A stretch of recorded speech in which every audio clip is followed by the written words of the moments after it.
So, hello again, everybody, and well, here we are. And you can read on the tin. The other night, Nathaniel, the Brewers fan, came here. He was trying to church me, and so I made some comment. He said, "Sweet baby Jesus." Well, we decided that he was probably talking about the Jesus in the Big Lebowski. So we're going to go with that. So we called it the Sweet Baby Jesus tournament. That's game two. So he and Phillip Reynolds picked the two teams in this tournament, now the Park 27. So the 1964 Cardinals against the Milwaukee Brewers. So the Cardinals took game one by a score of 3-2. Washburn got the win. Bernard got the loss. Lou Brock with the game's a solo home run. So we're going to go into game two, and we are still in Milwaukee, 1982. Ray Sadecki versus Moose Haas. So let's go. Let's go. Jumping right into it. We ain't playing around here at all. There we go. Don't know why the pictures aren't showing up, but I'm not going to worry about it too much. No, I'm not. All right, leading off for the 1964 St. Louis Cardinals. And let me get my little out of the way there. There we go. Lou Brock batting second in center field. Kurt Flood batting third. At third base, there you go, Nathaniel, sweet baby Jesus. Batting third at the hot corner, Ken Boyer. It's great to see you, Nathaniel. In the cleanup spot at first base is Bill White batting fifth. In right field, Mike Shannon batting sixth. Catching Tim McCarver. There we got a couple of Irishmen there, so also a blessed St. Patrick's Day to everyone.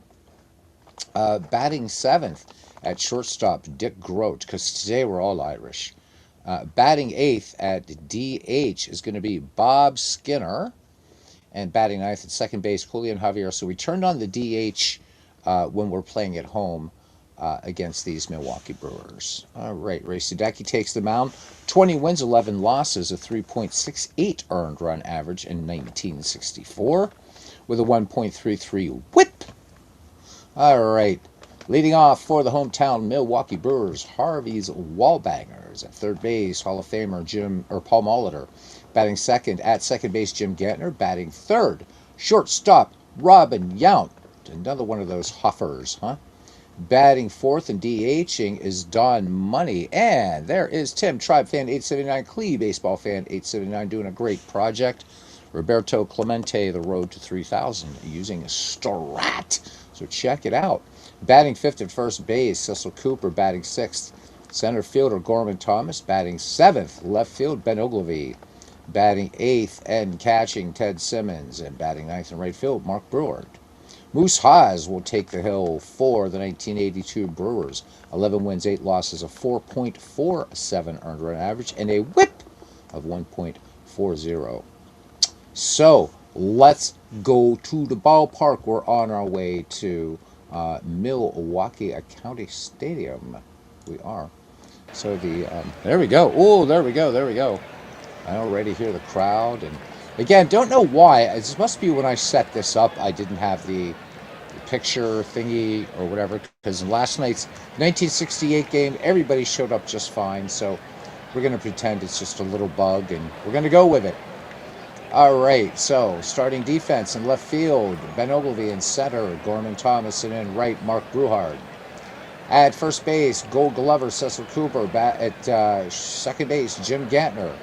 At short, Gold Glover, Robin Yount. And at the hot corner, Paul Molitor. Catching is Ted Simmons, and on the mound, Moose Haas. Leading off here, Lou Brock. He is 3 for 6 in this series with a home run and 2 runs batted in. And let's do a fly around here of Milwaukee County Stadium and do some baseball. There we go. Count full on Brock. And Brock tried to hold up, and they said, "You went around, son. Have a seat."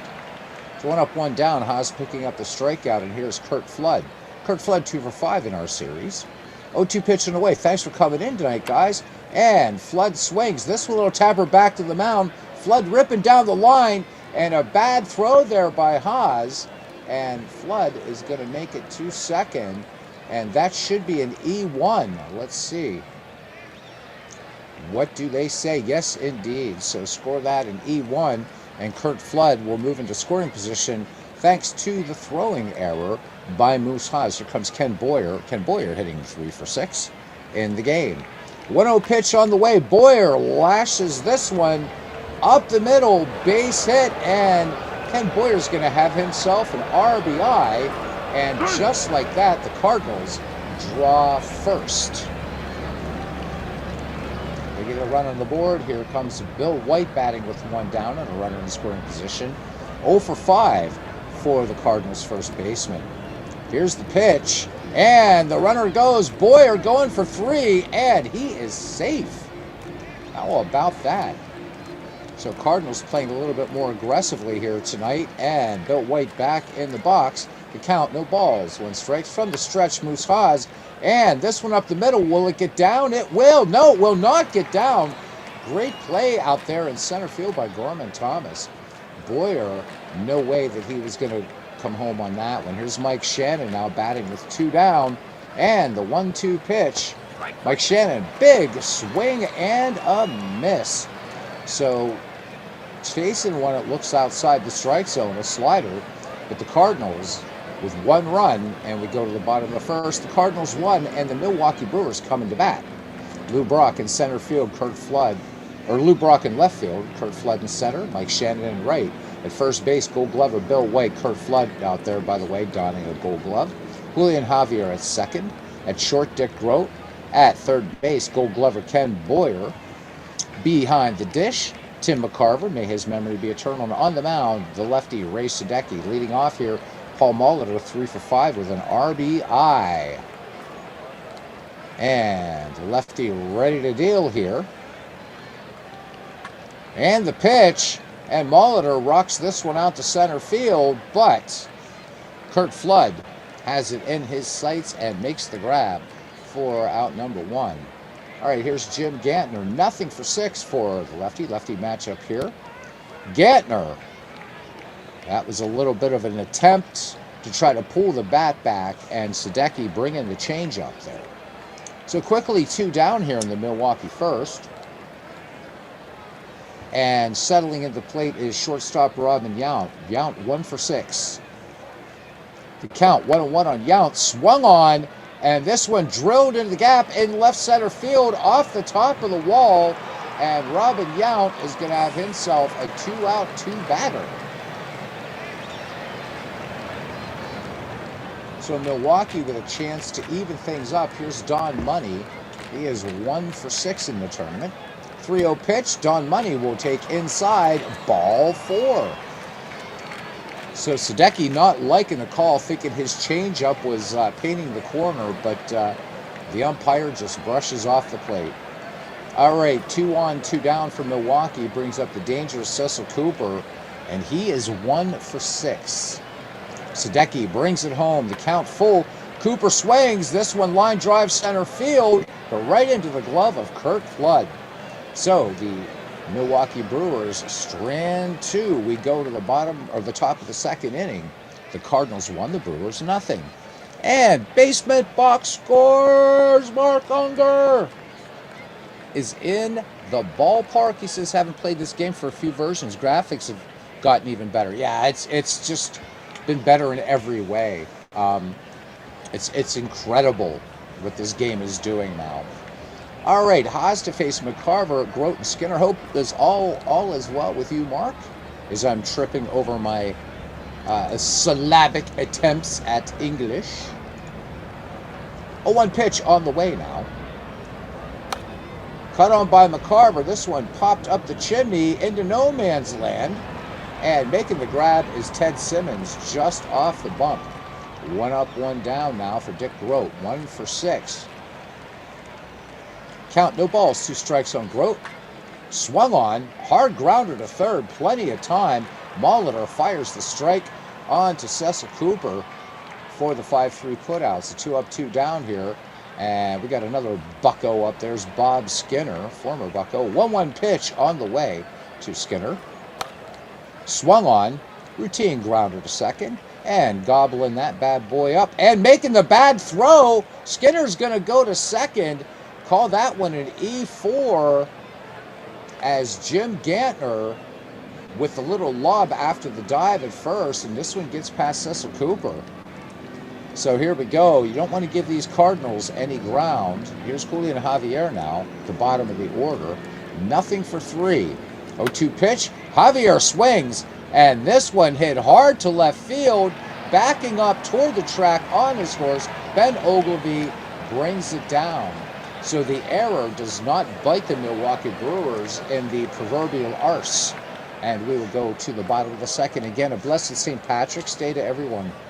Because today everyone's Irish. Even if you're like me and you are, and if you're not, you still are. So there we go. Those Brewers, says Nathaniel. Venezuela beat the United States in the World Baseball Classic. Congratulations to Venezuela. The United States, I mean, Italy beats the United States, and then Italy beats Mexico to help the United States get in there. Fun baseball classic. Now let's get to opening day, is what I say. Gorman Thomas, Ben Ogilvy, Ted Simmons due up for the Brew Crew here in the bottom of the second inning. This game is for Nathaniel and for Phillip Reynolds. Phillip Reynolds, curiously a Cincinnati Reds fan, opted for a Cardinals team. All right, here we go. 2-0 pitch to Gorman Thomas. Thomas swings, and this one's sinking liner into center field, but all it's going to do is sink into the glove of Curt Flood, who has some pretty excellent range out there along with that Gold Glove. All right, here's Ben Ogilvy. Just 1 for 6 in the series. 0-1 pitch. And Ogilvy swings. This one popped high toward third base. And calling everybody off and making the grab is Ken Boyer. 2 up, 2 down for Ted Simmons. 9 more days until baseball New Year. Absolutely, Tim. Cannot wait.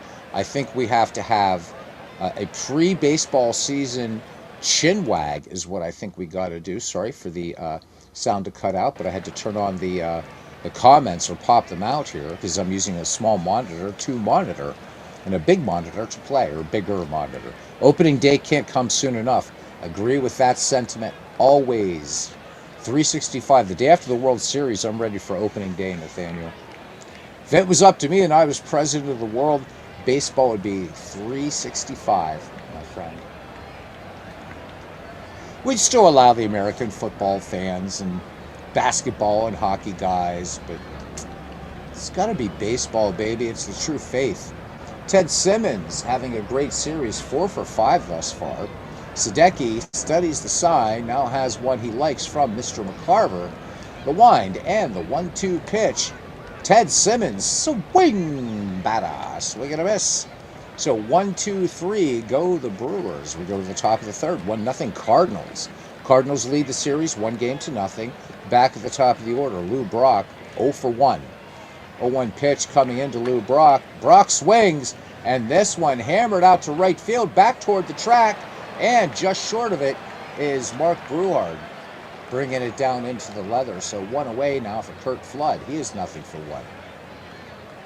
Here's the pitch. Cuts on the first pitch. 2 hopper to short, and not very deep to short at that. Yount to Cooper for the 6-3 putout. 2 up, 2 down for St. Louis. Ken Boyer, 1 for 1 with an RBI. So the only hit for the Cardinals resulted in a run batted in. Count full now. Boyer tried to hold up, could not go around. So that last pitch, a beautiful slider. Nothing across for St. Louis. Bottom of the third, 1-0 your score. And we have the 9-1-2 due up for the Brew Crew. Bruhard, Molitor, and Jim Gantner. Baseball is like a ballet dance now. Too many threes and not straight up defense. Or basketball, like a ballet dance. Too many threes and not straight up defense.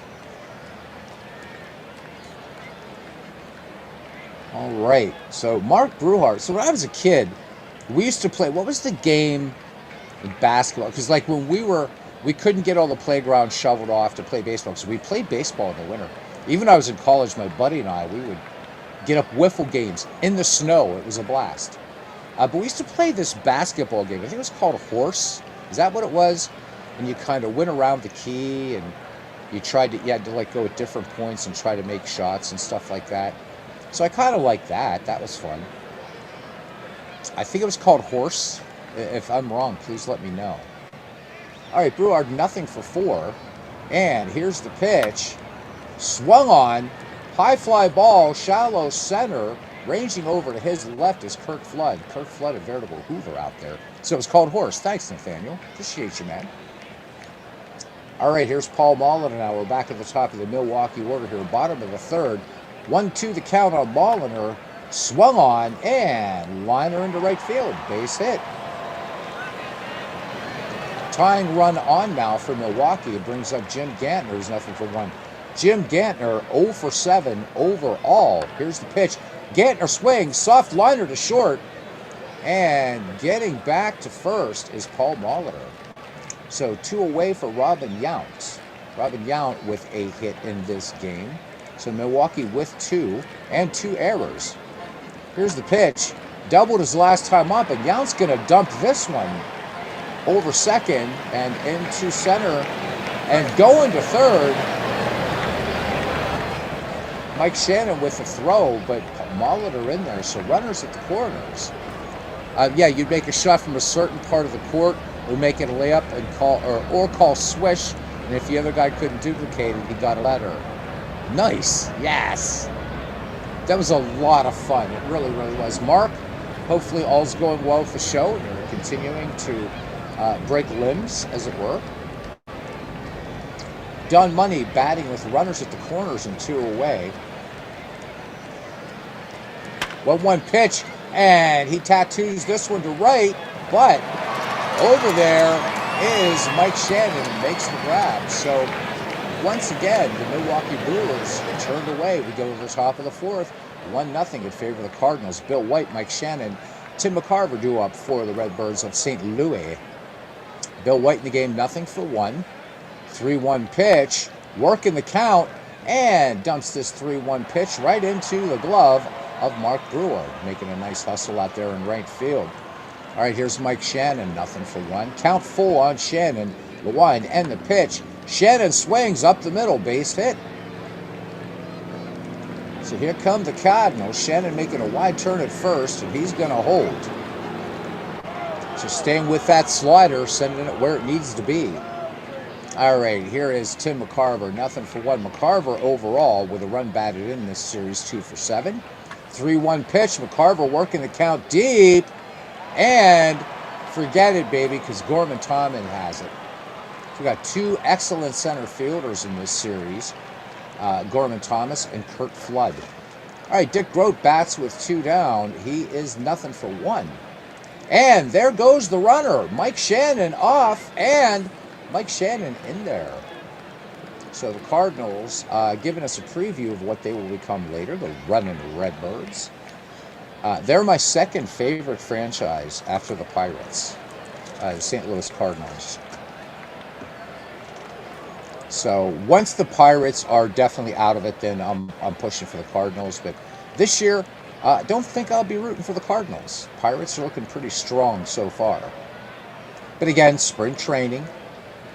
But Buccos fans, we got some faith this year. We've got a pretty good squad. 1-2 pitch on the way to Grote. Grounded out to Molitor last time. Sinking liner into center field. And Gorman Thomas on his horse makes the grab. So Cardinals get a hit but nothing else. And we go to the bottom of the 4th. 1-0 St. Louis. So I'd love to know what announcer started the he's on his horse to make a catch. Because I don't recall if they ever played baseball. Mounted, they could have. Also, a couple people had commented they hadn't realized, pardon me, that the live scoreboard in out of the park it's been a thing actually since last year. So it depends on the ballpark. Sometimes you're going to get pictures of players, sometimes just the line score, but you'll see it matches everything up and it updates in real time. And if we were to zoom in on that scoreboard, you would see the proper lineup for each team as they come up. New this year that I absolutely love in out of the park baseball is this. Not only am I seeing stats for the current season and the previous 2 seasons just at a glance, I get to see a player's ratings and his potential which is pretty cool. I like that. So it gives you just a quick, just kind of glance at the player. So we can see here Kurt Flood, excellent contact hitter, below average power, average eye, and of course, strong defense. So good stuff. And evening to you, John DFW. So Nathaniel's saying for this year he thinks the Cardinals may have the worst National League Central team. We shall see. The Cardinals are such an unpredictable team. For me, and not because I like them. Oh my God, bad food poisoning today. Most of you, dude, you should be sleeping. Is what you should be doing. I'm giving you hell here. Get yourself some rest, buddy. You can always catch this on the backside. Food poisoning, man. Just take care of yourself. Good God, it's scary. All right, Cecil Cooper, Gorman Thomas, Ben Ogilvy due up here in the bottom of the fourth inning. Ray Sadecki has fanned 2 and walked 1. Count full now on Cecil Cooper. Line to center last time. And this one, just a little, excuse me, chop to third. And Boyer ranging in and throws a BB to Bill White for the 5-3 putout. 1 away now. Gorman Thomas, nothing for 1. 2-2 pitch. And Thomas, routine grounder to second, or to short, I'm sorry. Dick Grote has it. 2 up, 2 down. Ben Ogilvy. So these big bats for St. Louis, or for Milwaukee, I'm sorry, in this battle of the Midwest, quiet. They're not been banging a lot of walls here. Count full on Ogilvy, and Ogilvy takes ball 4. This sinker just missing low and outside. All right, runner aboard now for Ted Simmons. Nothing for 1, 4 for 6 overall. 1-2 pitch. Simmons swings, soft liner to first, and that is the inning as Bill White will take that little soft liner. So Milwaukee does not capitalize on the walk. We go to the top of the 5th. St. Louis still leads Milwaukee 1-0. John says he's in bed waiting for someone to come back from the store with your meds. Hopefully they won't be long. Ugh.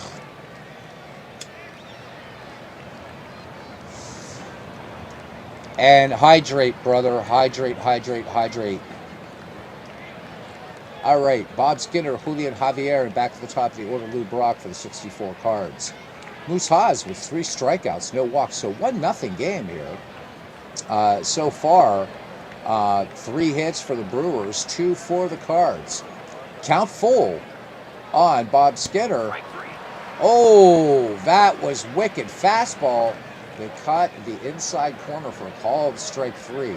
Moose Haas now with 4 Ks in the game. That's right, H2O, man, H2O, says Nathaniel.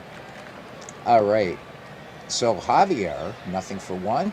Haas, ready to go. Simmons with the target. Haas has the sign, and here is the pitch. Javier cuts in the first pitch. Line drive down the right field line, and they're going to hold Javier to a single. So 1 out, and St. Louis trying to make something going. Julian Javier with considerable speed on at first, and we're back at the top of the order, Lou Brock. So here we go. Brock, nothing for 2. 2-2 pitch. Swing and a miss. Strike 3. Beautiful slider, catching Bob Gibson in this pitch sequence, swinging on 2 sliders. In fact, every pitch in this at bat, Moose Haas was feeding him a steady diet of sliders. Larry Modelo, don't know where you've been, and Enzo the Picker, don't know, well, Enzo, he says, hey, Beatles picked up Action PC 1970's best teams, as most of the playoff teams of the decade should be fun to play a 162-game schedule along with your 77. It's going to be a blast, man. A blast. Larry, been a while since you've seen a broadcast. Sorry about the Andrew McCutcheon news. So my good night, Mark. Be well, and hope to see you soon. And I'll be popping by the channel with you guys. Say hi. Yeah, I think, Larry, that the Bucks did McCutcheon some dirt. Should have kept Kutch with the team in some capacity. Playing minor league ball for the Texas Rangers. Bah. Pittsburgh. We need that leadership. We still need that veteran presence in McCutcheon to guide guys like Skeens along still. And of course, once Connor Griffin gets up to the show, my understanding is he's going to be starting in AAA this year for Indianapolis. All right, Kurt Flood, nothing for two. Flood's made a couple good plays in the center field today. Javier, good lead off of first, 2 down. Javier off to the races, and up with it to Simmons. The throw down, not in time. Julian Javier, with an excellent jump, gets the Keystone sack. Runner in scoring position now for the Cardinals. Flood back in the box, and the 1-0 pitch, and Kurt Flood, soft liner into right base hit. This is going to be the second run for the St. Louis Cardinals. The tag, and not in time. Kurt Flood with a 2-out RBI single, and the Cardinals now jump ahead 2-0. So Emil Haas pitching a fine game, though. 5 strikeouts, has yet to issue a free pass. And that brings up Ken Boyer, who has the game's other RBI. It's 1 for 2. Flood, decent speed at first. Into his lead, 2 down, 2-1 pitch. Swung on, sinking liner, center field. This will get down for a base hit. And motoring on to third is Kurt Flood to throw to third. And he is in there in the head first slide. Cardinals now trying to open it up here against Moose Haas. Bill White is due. Nothing for 2, nothing for 7 overall. Speed on the Bates pass. Runners at the corners, ducks on the pond, whatever you want to call it. Here's the pitch. White swinging to the first pitch. Slow roller to short. And they're going to go to second and get the middle runner. Yount up with it and does it. But the St. Louis Cardinals pick up a run. And they leave runner left. And of course they do. They leave a runner left. Let's be redundant. We go to the bottom of the 5th. Cardinals lead the Brewers 2-0. Cardinals looking to take a 2-0 lead back to St. Louis in the Sweet Baby J tournament in honor of Nathaniel and Phillip Reynolds. Mark Bruhard, Paul Molitor, Jim Gantner due up for Harvey's Wallbangers. Sadecki, 2 walks, 2 strikeouts, but right now working on a 3-hit shutout. 0-2 pitch on the way from the lefty. Bruhard hammers this one. Open the window, Aunt Minnie. This one, 13 rows back. Wow. So I like that. I don't look at the play-by-play usually, but this one, a meatball with seams for Bruhard. So 394 shot, and they've just cut the lead in half. So here you go. Now you can be very, very happy about that, Nathaniel. Let's look at this Super Stats replay. Launch or exit velocity here, 94 miles an hour. Launch angle, 37 degrees, and there we go, baby. As Tribe Fan says, kaboom.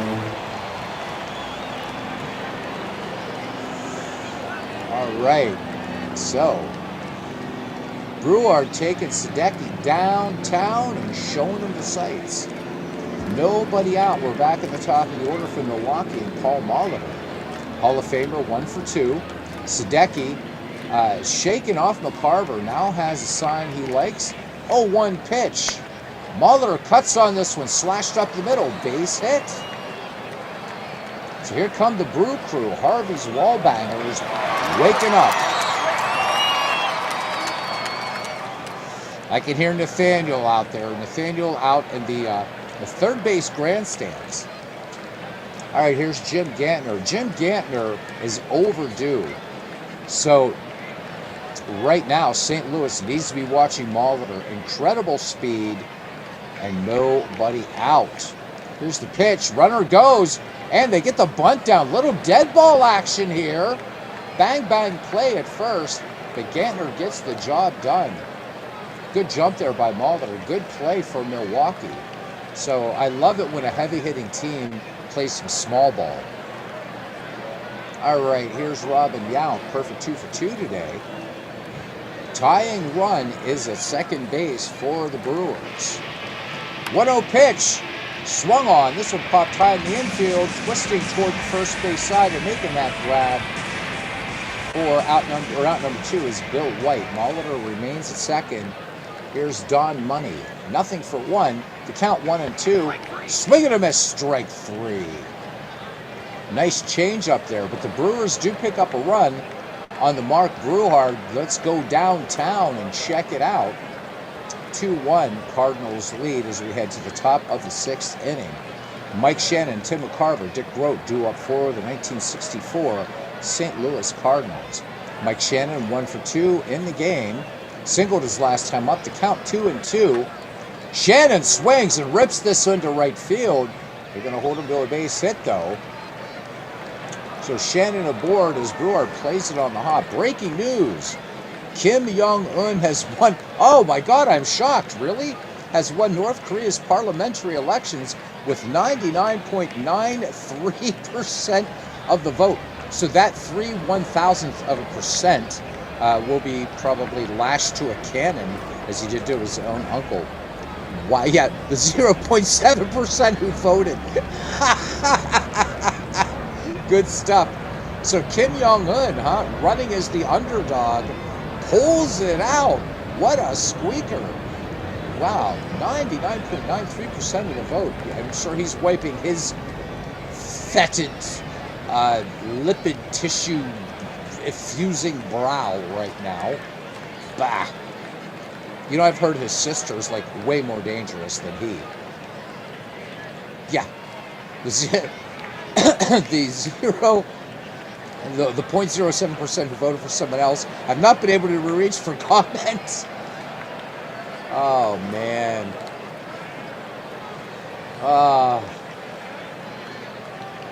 Wow. Kim Jong-un. What a hard-fought campaign that must have been.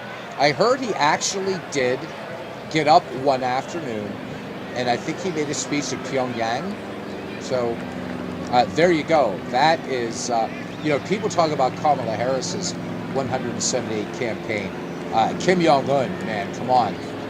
One speech in Pyongyang, buddy, and you're tying it up right there. Who needs 107 days? All right, here's Tim McCarver now. McCarver, nothing for 2. Shannon, good speed on at first. The 1-1 pitch. There goes Mike Shannon. Simmons up. The throw down is not going to be in time. Shannon's throw is kind of going a little bit high. So St. Louis stealing on Ted Simmons pretty easily. Runner in scoring position. Nobody out.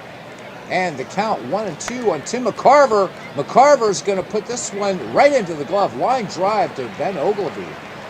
Gets the ball in quickly, preventing Mike Shannon from advancing. So, one away, St. Louis looking for some insurance here. Dick Groat in the box, nothing for 2.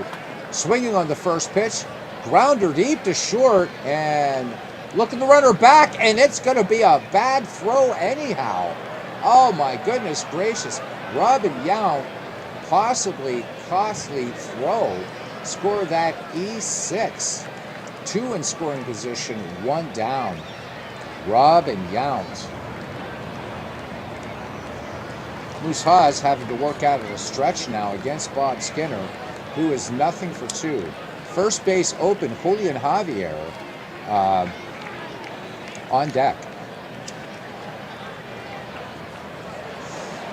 So Skinner hitting 3 for 7 overall in the series, 0 for 2 today. Will Milwaukee intentionally walk Skinner to try to turn 2?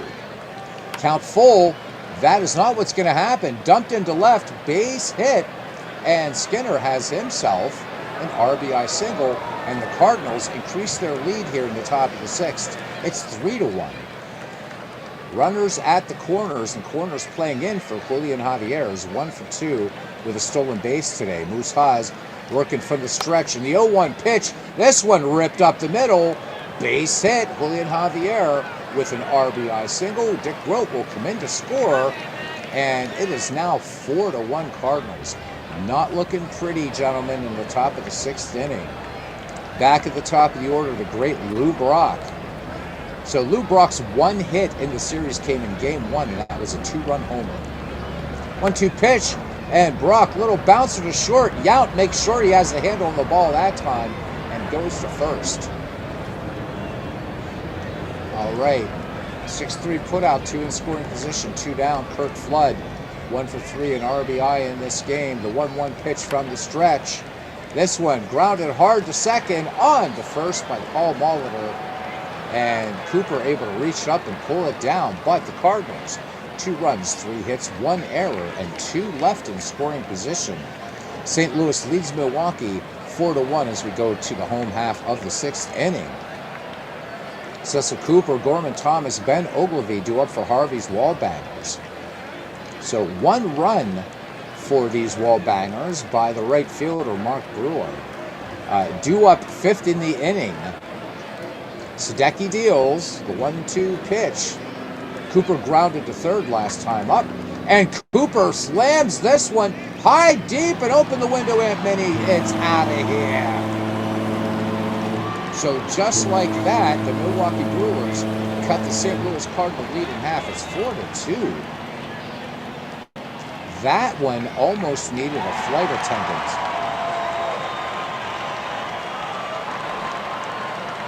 God, I love baseball. All right, here we go. Exit velocity on this one, 111 miles an hour. And there you can see quickly the live scoreboard. Touch of ball, Cecil Cooper, who was due. That fastball entering the pearly gates. All right. So Gorman Thomas at the plate now. 0-for-2 for the center fielder. Count full. So Thomas working him deep in the count, and line drive into left, bouncing off the corner. Gorman Thomas chugging on for 2, and he's in there standing. How's about that? So nobody out, runner in scoring position. The tying run comes to the plate, and Ben Ogilvie, who's 0-for-1. The 1-0 pitch on the way. Ogilvie cuts on this one. Grounder to short. The only play will be to first. Ogilvie out of there on the 6-3 put out. Grote to White. And on the play, Gorman Thomas moves to third. Ted Simmons settles in the box now. Simmons having a good series. Over 2 today, 4 for 7 overall. 3-2 pitch. Swung on. This one ripped to center field. Ranger to his right. Makes the grab is Kurt Flood. But tagging is Gorman Thomas. And he will come home with the third Milwaukee run. 4-3 St. Louis, and here's Mark Brewhart, the hero of the day for these Milwaukee fans. Had a solo shot back in the 5th. So Milwaukee plating 2 here in the bottom of the 6th inning. Can Mark Brewhart catch lightning in a bottle again? 0-2 pitch from Sadecki. Swung on, not quite. Line drive to right field, and Mike Shannon toward the line makes the grab, but 2 plated for the Milwaukee Brewers, and it is 4-3 as we go to the top half of the 7th inning. With Gibson on the mound, the next one could go in someone's ear. You got that right, Tim. All right, Ken Boyer, Bill White, Mike Shannon due up. So Gibson pitched a pretty fine game in Game 1. But it was actually Don Sutton who had more strikeouts in that game, if I recall correctly. All right, Ken Boyer, 2 for 3, a run batted in, leading it off here for St. Louis. 3-4-5 due up. 1-0 pitch. Swung on, and this one absolutely drilled to right field. You can kiss it goodbye. Aunt Mitty, just keep the windows open because the balls are flying thick and fast here at Milwaukee County Stadium. And the Cardinals add some insurance, 5-3. And to say they are a bit miffed here at Milwaukee would be an understatement. Oh my goodness gracious. Exit velocity on this one, 114 miles an hour. And as Lanny right that guy's beer. And as Lanny Fratteri would say, there was no doubt about it. Of course, I should be doing the cannonball coming, but we're gonna. Sports Time Machine loves that one. The Boo Birds are chirping tonight. Pesky Pole. So Pesky Pole, also a member of Basement Box Scores. Welcome in, man. It is great to see you. I'm just hoping you guys would do a broadcast on the night that I'm off work. But Pesky Pole along with Mark Unger. You got Ron Juckett hanging out in there, and I mean, it's a five-person collaboration, and they're doing some really cool stuff. I'm catching everything after the fact.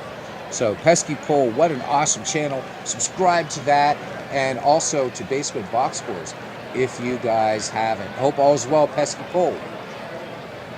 Had I known you were coming tonight, I would have done a Red Sox game, because I was thinking about doing a Red Sox-Cubs game in 1968, so we'll have to do one of those. All right, Bill White, talk about being overdue. He is 0 for 8 in the series, just absolutely stymied by Milwaukee pitching.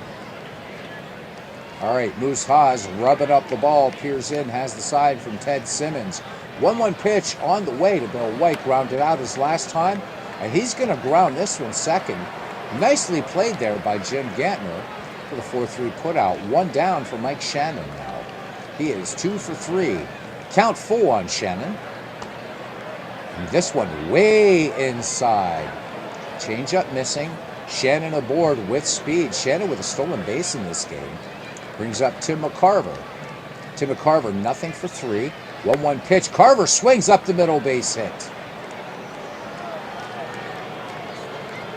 And Mike Shannon almost ran through the stop sign, but that ball too shallow. Gorman Thomas, good arm out there in center. Just checking out 27 while you clean up the kitchen. Well, welcome in, man. A lot of improvements in the game this year, graphically and otherwise. Dick Grote, nothing for 3. 2 on for St. Louis, 1 down. Shannon at second, trailing him Tim McCarver at first. Haas brings it home. 2-2 pitch. Swung on. And this one passed first into right field. Will it be enough? The throw home. Up the line. No way. Mike Shannon will score. Dick Grote with an RBI single. And it is 6-3 St. Louis. Again, St. Louis with a 1-game lead in this series right now. Here's Bob Skinner. And Jim Slayton will come on in relief now. So Moose Haas pitched a fine game, but they're getting to him now. Let's look at Slayton's record here. So there, Pesky Pole, you can see, excuse some of the absence of pictures. I set this up and didn't have the game rechecks. This is before I had the player photos in. Anyhow, Slayton, in 1982, went 10-6 for these Brewers with 6 saves. Struck out 59, walked 41. So good year for him in 1982. Nathaniel's yawning. He's like, just get to the 9th, man. All right, here we go. Jim Slayton looked to turn 2 right here. 0-2 pitch. And this one gets away from Ted Simmons. And this is a wild pitch. 2 in scoring position. Jim Slayton, maybe a case of the nerves there. Knowing that the Cardinals poised to take a 2-0 lead here. Pesky Pole says we'll buy it probably this weekend. Been really busy. What's your favorite improvement or new feature? So you've been playing since 6.5. So overall, I would have to say, starting with last year, the live scoreboards, and also the complete revamp and great expansion of the player development lab. This year, what I love is this. I know I'm going on and on about this. So before, when you would mouse over a player, you would just see some stats and that's it. But what I love now is you get to see ratings at a glance, which is really nice whether you're a content creator or not. I like the fact line scores down here. This is up here representing more of a today's broadcast. A lot easier to get to everything. There's the box score. You don't have to muck around with a lot of menus. Widgets over here, but you still can use these. I like the addition of all the new stats in this game. The trading system is really cool. Multiple game difficulties. They've been really busy this year. All right, infield playing in, trying to cut off the run at the plate. First base open. Skinner is 1 for 3, and Julian Javier proving to be a thorn in the collective side of the Milwaukee Brewers. Jim Slayton works out a stretch, count full. And they are going to walk Bob Skinner to get to Julian Javier. Yeah, a lot of good stuff this year. And the best news of all is that Mike's ballpark mods and uniform mods are already up on the workshop if you get it through Steam. If not, they're up on the Outlet Park forums anyhow. You're going to notice an improvement too, looking close up at the uniforms. They're popping better. Shadows are better at this game. I actually should set the shadow density a bit higher as this computer can handle it. But everything just looks just sharp now. So yeah, I mean, I love it. So Julian Javier, as I said, has been a thorn in the collective side of the Milwaukee Brewers, evidenced by today's performance thus far, 2 for 3 with a run batted in and a stolen base. And they are sold out with Cardinals, and there's no place to put Javier. Slayton one down and surrounded by Redbirds. Kind of like squirrels to a bird feeder here. 3-2 pitch, and Javier swings, and high fly ball to left. Will this be enough? Tagging at third is McCarver, and the throw hits the cutoff man, and McCarver will be run number 7, and I think Nathaniel's about ready to fall asleep. Slayton just cannot get this third out. You know, you can always do that Monday morning managing. Should they have allowed Moose Haas to try to get that last out? Slayton not getting it done. Now he's got to face Lou Brock. Good news for him is Brock is 0 for 4 today. 3 for 10 in the series, including a home run in Game 1. And the pitch. Brock swings. This should end the inning. Grounder to first. And up with that one, Cecil Cooper feeds to Slayton covering for the 3-1 putout. But 8 men bat for the Cardinals and 3 tally. St. Louis leads this one 7-3 as we sing the chorus to Take Me Out to the Ball Game.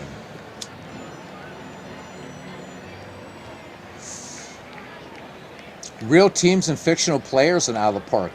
That's a neat approach. Because I usually go the opposite. Fictional teams with real players. Nathaniel, I'm sorry, brother. I'm so sorry. Let's see if we can't get some juju. So rally caps on, bottom of the 7th. A lot of work to do here for Milwaukee. Ray Sadecki right now. Let's see, what kind of gas? So Sadecki's starting to run out of gas here. Let's see what St. Louis wants to do. As it's, again, we've got DH turned on since we're playing in an American League park. Count full on Paul Molitor. And here's the lefty's deal. And this one, high fly ball into very, very shallow center. And Julian Javier is going to make the grab. So 1 up, 1 down for Jim Gantner. Sacrificed his last time up. 0 for 2. And Gantner drills this one to left field. And over toward the line on his proverbial horse is Lou Brock to make the grab. 2 up, 2 down. Trying to make some excitement here, Nathaniel, for your Milwaukee Brewers. But they're defying every attempt. Robin Yount, 2 for 3. Count full on Yount. Popped to short right his last time up. And Robin Yount works the walk. So there we go. Good eye up there, Robin Yount. Good speed. Here comes Don Money. Nothing for 2. 1 for 8 overall. I'd be moving Don Money down in the order if I was Milwaukee. And there goes the runner. Robin Yount is in there. Got a stolen base. So we're seeing some small ball here by both clubs today. And Bob Humphreys will come in. So Ray Sadecki's day is done. Let's look at Bob Humphreys' record here in 1964. 2 wins, no losses, 2 saves. He worked 42 2/3 innings, walked 15, struck out 36, and a 2.53 earned run average for Bob Humphreys.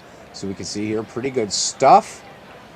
He's got a good move, and yeah, so stamina not so much, but that's it.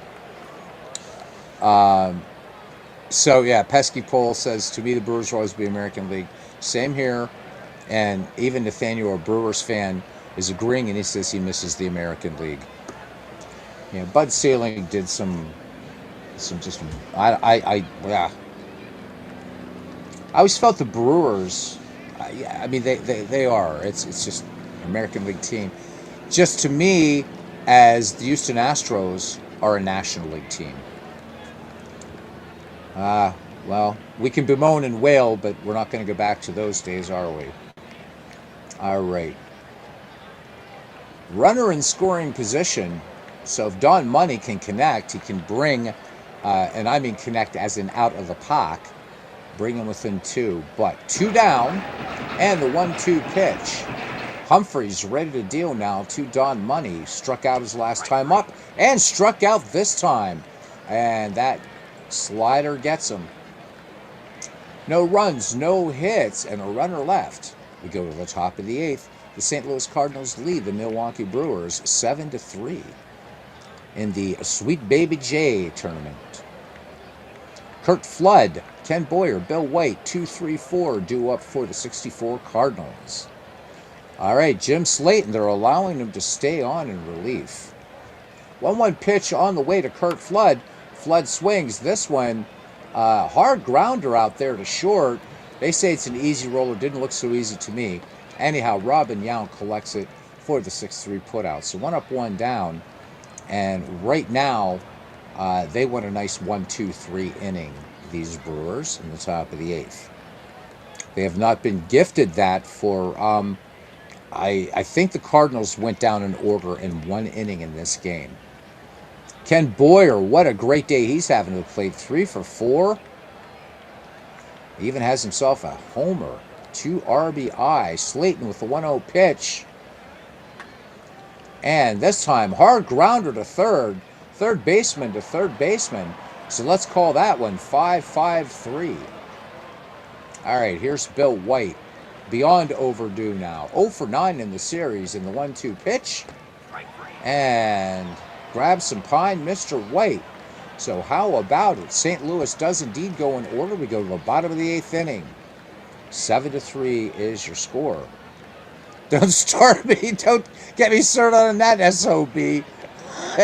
We would not say, although his initials are BS, Nathaniel. So there you go. Nathaniel solved a big problem for us the other night. I posed the question: if an asteroid was hurtling toward Earth and the only way to save it would be you had to choose either Rob Manfred or Bud Selig as commissioner of baseball. You couldn't choose anybody else. No Happy Chandler, no Bowie Q, no Uberoth, no anybody. It had to be one of those two. And Nathaniel gave the best answer. He said a boxing match would settle it. All right, Cooper, Thomas, Ogilvy due up for the Brewers here in 1982. Cecil Cooper, one of the few highlights for these Milwaukee Brewers, had a solo shot in this game that got Milwaukee on the board back in the fifth. 0-2 pitch on the way now. Or I'm sorry, in the sixth.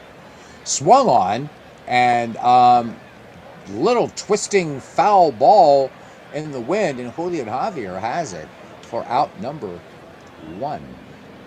All right, here's Gorman Thomas. He is 1 for 3. Humphreys has the count full. Gorman Thomas doubled his last time up and takes a walk. So fastball missing there by Humphreys. All right, 1 on, 1 down. Ben Ogilvy, nothing for 2, 1 for 8 overall. The 1-1 pitch, and this one hits Ben Ogilvy. Fastball right to the ribs. However, Ogilvy not showing any signs that he's in pain, shaking it off. Jamie, thank you. JT Dutch, how are you doing, man? And Jamie, did you see? Thank you, man. I put a heart up there. So Jamie created in honor of St. Patrick's Day in Ireland and honoring the great Irish players of the 19th century and the dead ball era. Jamie, thank you so much for that. So JT Dutch would choose Seeley because at least he was a baseball fan. And Jamie says, That he likes his chances better with the asteroid. Blessed St. Patrick's to everyone. All right, Jamie, I loved that. That was so cool. Love that song. We're gonna have to do that some night if that's all right with you. Um, Before a 19th century game, since there are lots of Knicks out there. Now, March 19th is the patron saint for my other ancestry, and that's Italian, and it is the feast of Saint Joseph. However, Italians were slow to come to baseball. Uh, we didn't dominate it like the Irish did, but we had some pretty good players. I'll say that. All right, here's Ted Simmons as we get back to it. 0 for 2 with an RBI, 2 on. So Milwaukee with a chance to make some noise here. Here's the pitch. Simmons swings in the first pitch. This could be a 2-ball, and that's going to be a 4-6-3 inning-ending double play. Nathaniel, I am sorry.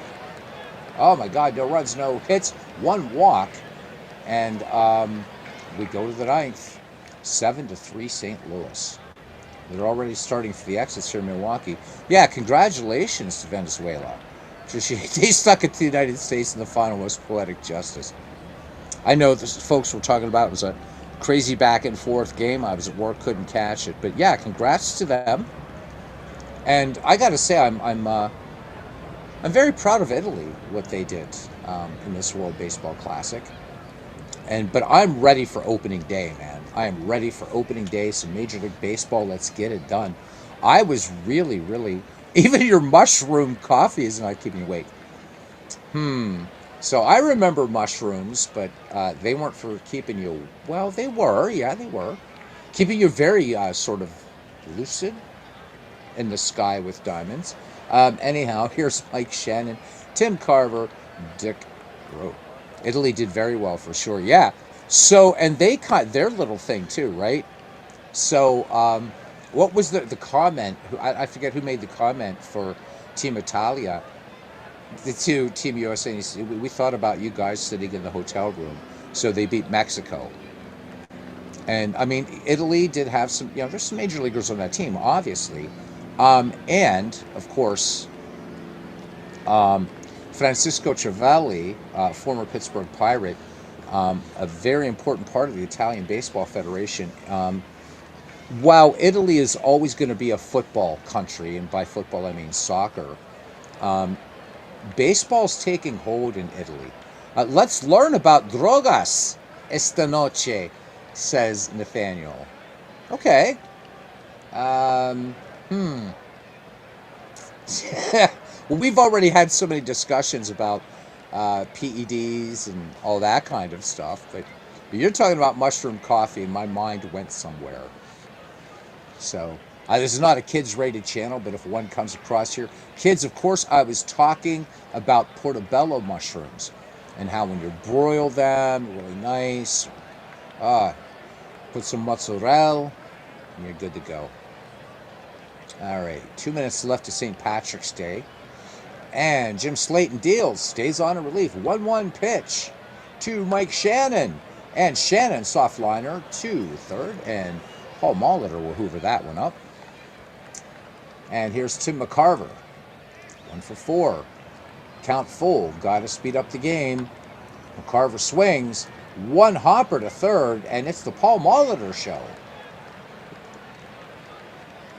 The other thing, too, Pesky Pole, is there's new animations, some really good animations that I've seen in the game thus far. Some nice new animations for infield plays, things like that.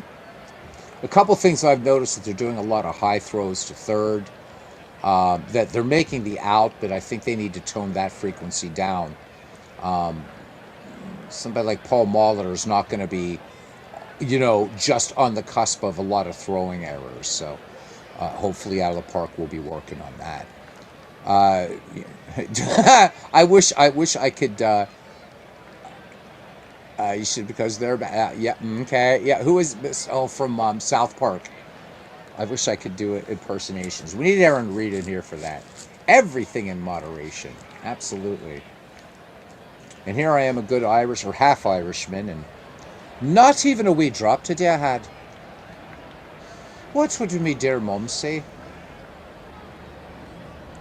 But I watched a few Catholic videos tonight, so I guess that's fine, isn't it?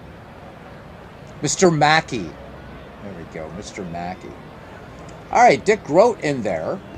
And the 0-2 pitch. And Mr. Grote will bounce this one to Jim Gantner for the 4-3 putout. And out number 3, bottom of the 9th. And the Milwaukee Brewers trail by 4. Mark Brewhard, who had a home run for these Milwaukee Brewers. And then the top of the order, Paul Molitor, Jim Gantner. There's a time and place for everything, and it's called Chef Isaac Hayes.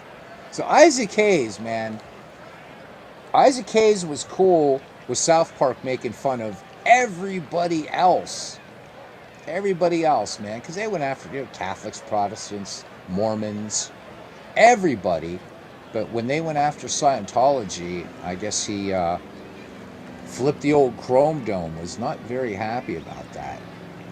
But Isaac Hayes, what a great voice for Chef. All right, here we go. Bob Humphreys soaking up the innings now. 1-2 pitch as Mark Brewhard gets a hearty greeting, and he promptly, softly bounces out to Julian Javier for out number 1. Paul Molitor, 2 for 4 today. The great hope here for the Milwaukee Brewers. Count full on Molitor. Molitor takes ball 4. Here we go. Knuckle curve missing just inside. And here's Jim Gantner. Overdue. 1-0 pitch. Gantner swings, and he dumps this little Texas League job into center field. Molitor will hold second.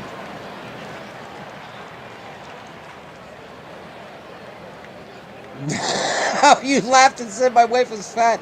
I knocked you down and shit in your hat. As Robin Williams reminded us, an Irishman will kick your arse. Go to write a song after. That's true. Can't get an Irishman to talk, it'll sing all day. So should I tell this joke Paul McCartney told today in honor of St. Patrick's Day? I don't want to offend anyone. It's a funny joke. No, it is. It's really, really funny. Maybe I'll do it another night, just because. All right, 2 on, 1 down. Although I think Nathaniel needs his spirits. His spirits need a bit of lifting, don't they? All right, Robin Yount. Here we go, 2 for 3 for him. Yount swings, first pitch, line drive into the corner, right field, and they are going to hold Molitor at third. Bases loaded, 1 away. Mike Shannon, great arm out there, but I don't know. With 1 out, I would have. I think I would have sent Molitor. But we'll see how it works. Don Money, nothing for 3. 2 down, bases loaded. Humphreys from the stretch. Full count, and it misses. Humphreys walks 1 in. All right, Nathaniel, it's 7-4 now. And here is Cecil Cooper. Cecil Cooper connects with a grand slam. Oh, they are. And I'll tell you who's even tougher to understand than Scots and the Irish. It depends on what part of Ireland you're from. People that live in Cumbria, so northern part of England, on the border of Scotland, I can't understand what Cumbrians are saying at all. I mean, even Ozzy, when he was being super trippy, I could still understand that broomy better than I could anybody from Cumbria. I have no idea what they're talking about up there. So Nathaniel, here we go. We got Cecil Cooper has a home run in this game, and the bases are juiced and only 1 out. If ever there was an opportunity for the heroics that may only be matched by Apollo himself, it is in this at bat right now. Here we go. Humphreys asking for a new ball, gets it, rubs it up with some Chesapeake clay, peers in, has the sign from Tim McCarver from the stretch. Cooper swings. Oh no, 4, and they're going to go home.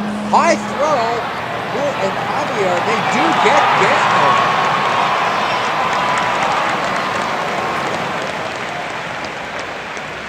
So great play, heads up play by Javier to go home. Risky play with the speedy Paul Mahler. 2 down. It's up to Gorman Thomas now. Last chance for Milwaukee to tie up this series. Game 3 will be in St. Louis. Great play by McCarver. Absolutely. Let's look at that one again, actually, as a regular replay so we can see everything. Sorry, I'm still getting used to the new widgets.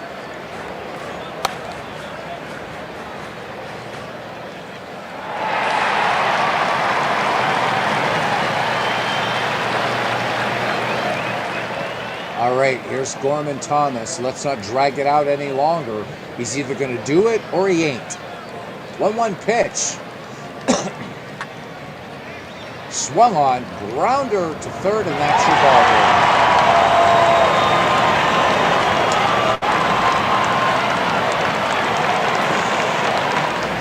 game.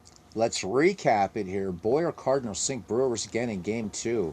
Riding the 3-hit performance of third baseman Ken Boyer, your player of the game. The 1964 Cardinals got a road win against the 1982 Brewers, 7-4 in Game 2 of this matchup. Boyer was 3 for 5 with a home run and 2 singles, drove in 2 runs and scored once for the Cardinals, who now lead the best-of-7 series 2-0. Boyer got the Cardinals off to a quick start in the top of the first with a runner on second, run-scoring signal, and really the Cardinals never looked back. At one point, this game was 2-1 and a little back and forth, but that 3-run seventh by the Cardinals, I think, really sealed it up.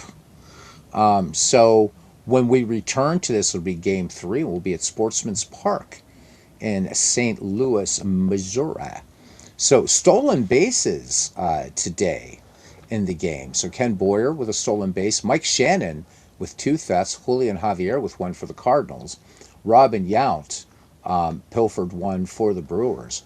Double play, just 1 turned in this game, and that was Javier Grote-Waite for the Cardinals.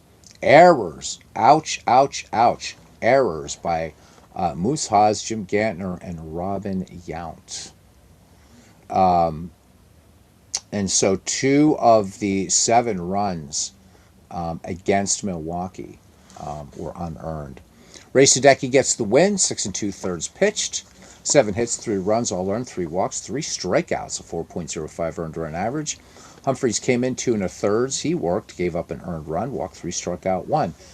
Moose Haas, pretty good performance, but it's not going to get you there just by yourself, huh? 6 1/3 worked, 11 hits, 7 runs, 5 of those earned, 1 walk, 5 strikeouts.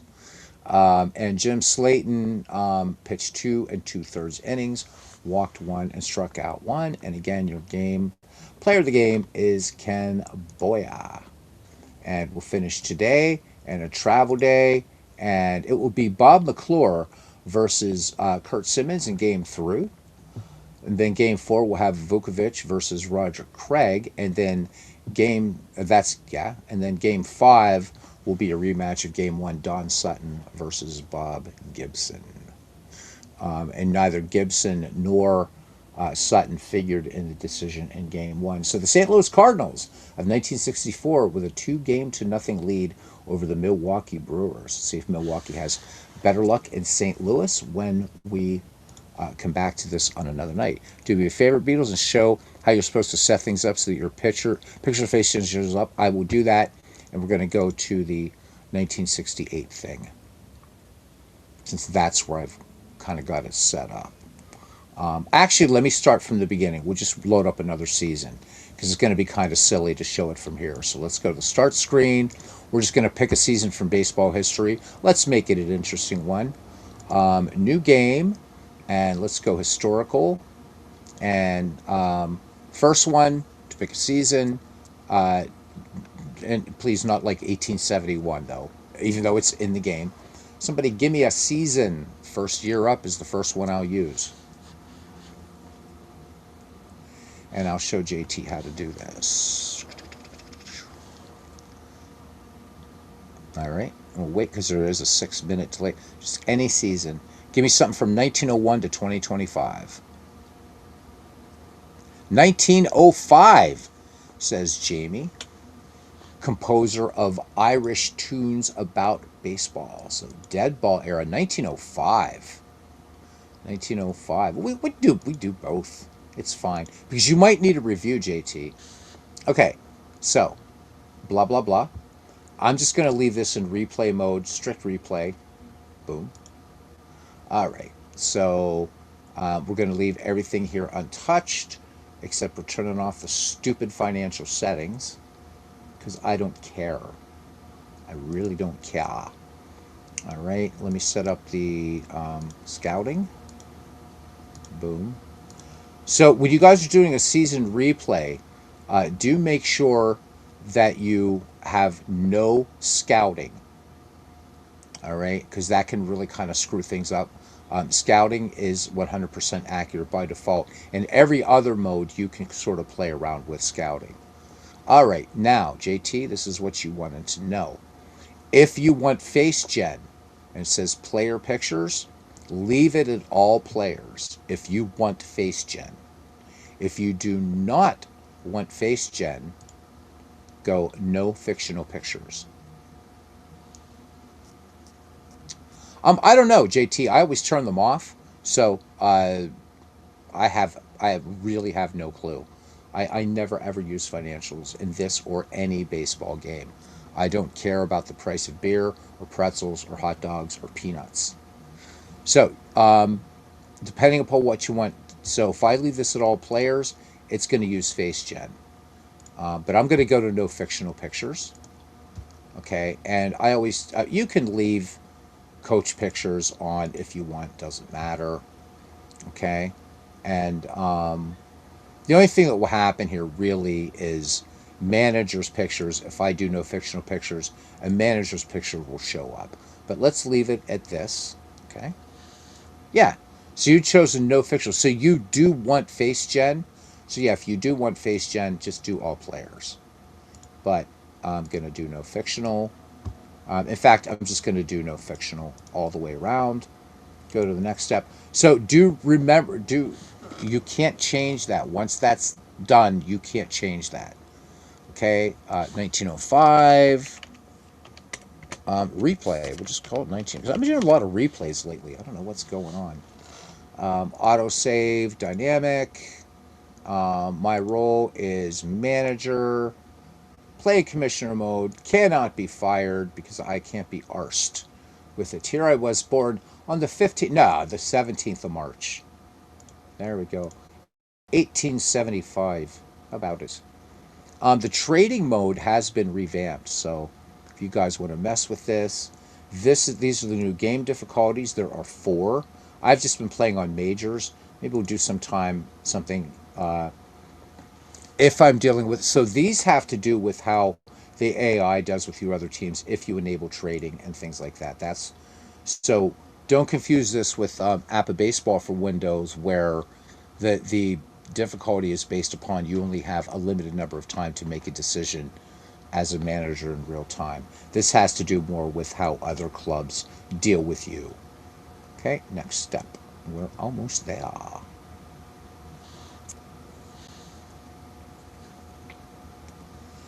Oh my goodness. 1905. Let's do the Philadelphia Athletics. Fooled you. You thought I was going to do the Cincinnati Red or the New York Giants. Boop. Let's check the uniform. So Pesky Pole is a fan of Face Gen. That's cool. So, oh man, you are most welcome, brother. So Pesky Pole, the reason I don't use Face Gen is because it's still now out of the box. It doesn't do the old time players well at all. But if you get the complete Face Gen mod that's in the Steam Workshop done by P. Strickard and many others, it does a great job. So I would suggest you guys, if you're going to use Face Gen, get that mod. Because there's only one picture per player in this game, particularly about guys wearing the proper caps. Totally get it. Totally get it. Let's go ahead and let's go to our team home screen and let's look around. And there's Cy Young, and there's George Winter, Jack Powell. So I like people to know what these guys actually look like. So, and I've got to fix Danny Murphy's picture, obviously. So let's do that right now. Because wrong Danny Murphy. That's never going to fly, is it? All right. One of the things that I do not like about out of the park baseball is you kind of have to guess, unfortunately. Whereas in action PC baseball, if you get the wrong one, you can just easily switch it. Let's do filter, and let's do Murphy, and hopefully we just get the right one on the first go. All right, Danny Murphy, Danny Murphy. Ooh, boy, let me see. Good God. Why'd there have to be so many damn Danny Murphys in the game? Let's see. Let's try this one. And if we miss, looks like we missed. Cubs were really good in 1905, quite a bit better than the record, yeah. And then 1906, they're monsters until they met the hitless wonders. All right, here we go again. Import photo file. They really got to change this.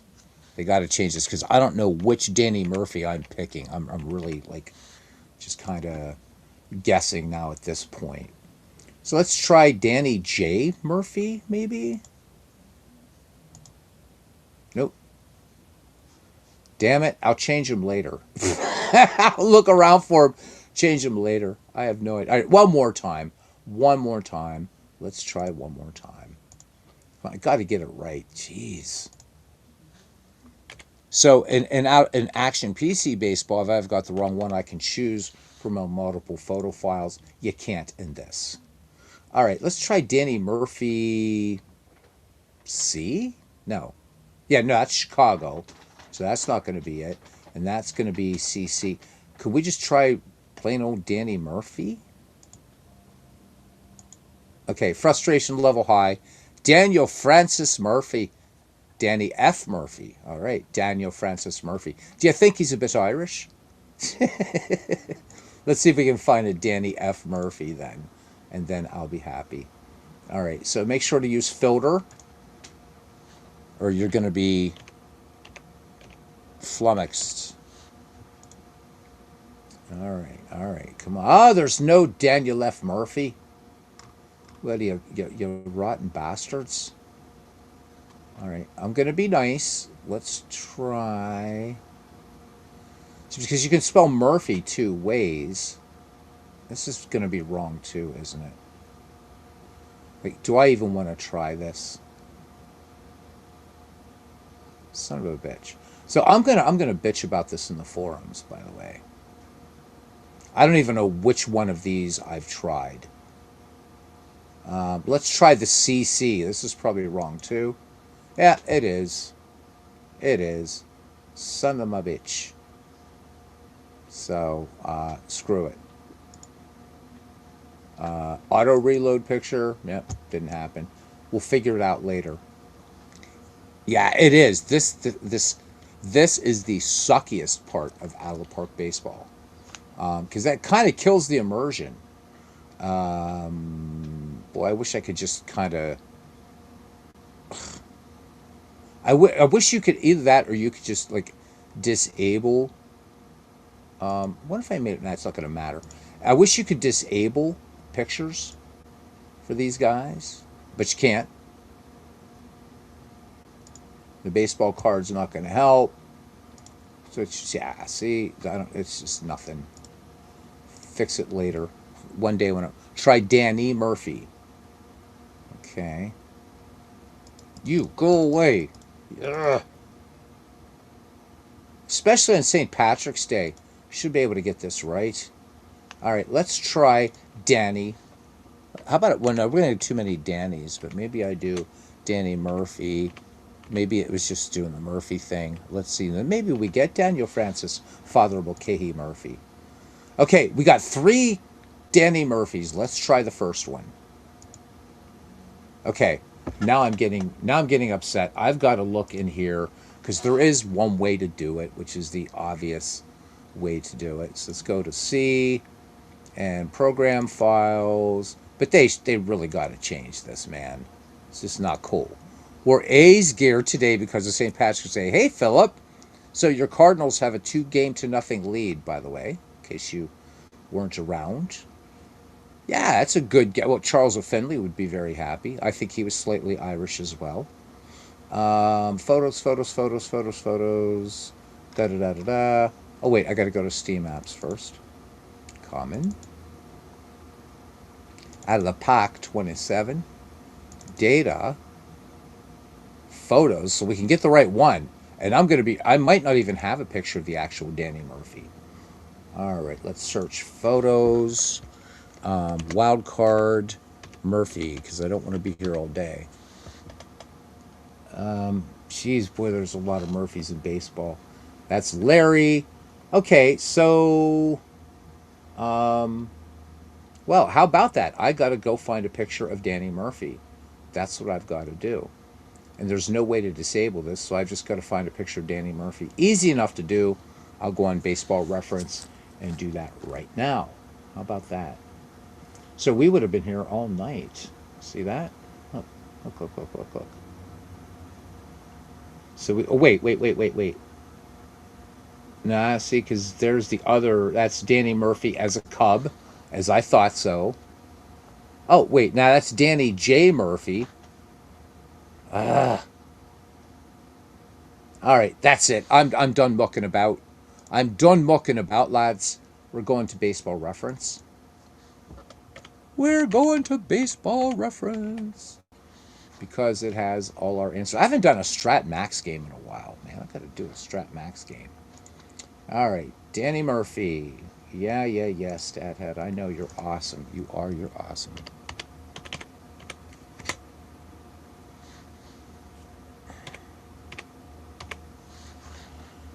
All right, this is the one I want. There we go. I don't know which picture do we like of Danny Murphy. I like the other one, this one, but that's all right. So, oh, is this gonna be like, really? You guys are gonna? There we go. Save image as. I'm gonna save it to the desktop for right now. So Danny underbar Murphy underbar P for Philadelphia. Save. Open. Cut. You shouldn't have to do this though, man. You should not have to do this. And I, like an agent, did I leave the other one open? Yes, I did. Come on, let me paste. Why aren't you letting me paste? What the hell? Did I not copy that? Ugh. Ugh. Try this again, man. Copy. Go away. Show more. You guys saw me do that. Okay. All right. Now we're going to have to get nasty here. All right. Let's do this. And we're going to just drag him over Danny Murphy. It's not letting me do it. Why is that? Oh, you know what? It may be. Hang on a second. I think I know why it's doing this. I think I've got to do that. I wonder if it would do that. And then let me go up here to photos and let me drag Danny Murphy over there into photos. Good. Now let's see if it worked. Because I'm getting a bit uppity now, man. All right, let's get you guys back on the show here. And I think we got him this time. Yeah, I was in search mode. Yep. Who's everyone's favorite Murphy, says JT Dutch. His is, mine is Dwayne Murphy. And I think that Dwayne Martz's is Dale Murphy. Okay, now, hopefully, finally, import photo file. And let's go to the filter. And let's do Murphy again. This is like Murphy's Law personified, isn't it?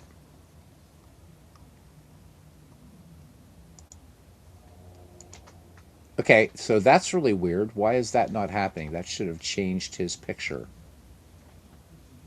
I think I found a bug. How about that? I think I found a bug. Because I can't seem to get his real picture in there.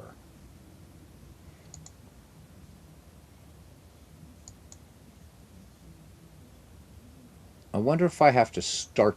You know what? I'm going to try something. Let's do exit out of the park baseball and let me go back in again. Let me see it, because this could very well be a bug. Best banner they've ever done, too. Definitely making a statement. This is the first full color banner they've ever done, as you can see. We can go back to 16, and you kind of had that stuff. And 20 was kind of cool looking, I suppose. 24 was kind of like, okay, let's put some green stuff up on there. 25, yeah, let's try a couple players. 26, ooh, and then 27, look out, jump back. All right. It's pretty bad when you get excited about a, there we go. And if it doesn't work this time, I go in the forums and say, why the hell can't I get Danny Murphy in there? Yeah, because it's still the wrong Danny Murphy. And editor. And picture functions. So this is where FaceGen would usually work. Because I'm not going to get any Murphys down here, as you can see. Because we're still in the A's. So I'm going to try. Do you know how many Dannys there's going to be, though? If we just do Danny. Whew. Oh, well, maybe. Okay, wait a minute. Hold on. Let's try this. Load. Got him. So there must be an issue with the when you're doing. It's still a bug because I shouldn't have had to go through all that just to get Danny Murphy in here properly. All right. So let me see. Is there anything I need to do in actions? I don't want to have to go through this again. Success. How about it? Good Lord. All right, Danny Murphy. Stay where you are, Danny Murphy. Okay? Stay where you are.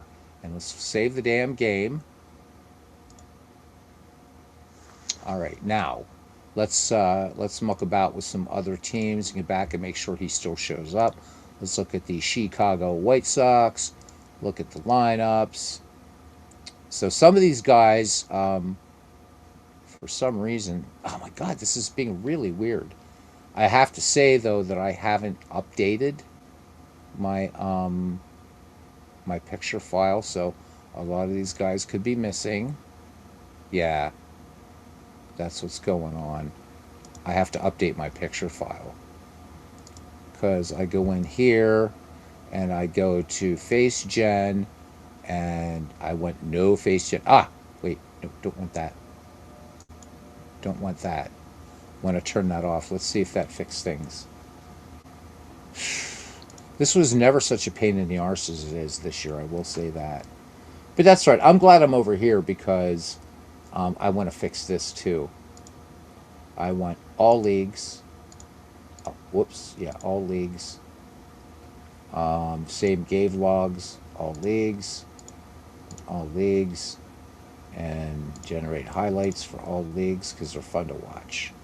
Let's save it again. They got to make this part easier. I think they're not worried about it because they really want FaceGen to be a thing. We're going to exit out of here and go back in again. So now we got Danny Murphy is the only player showing. Play.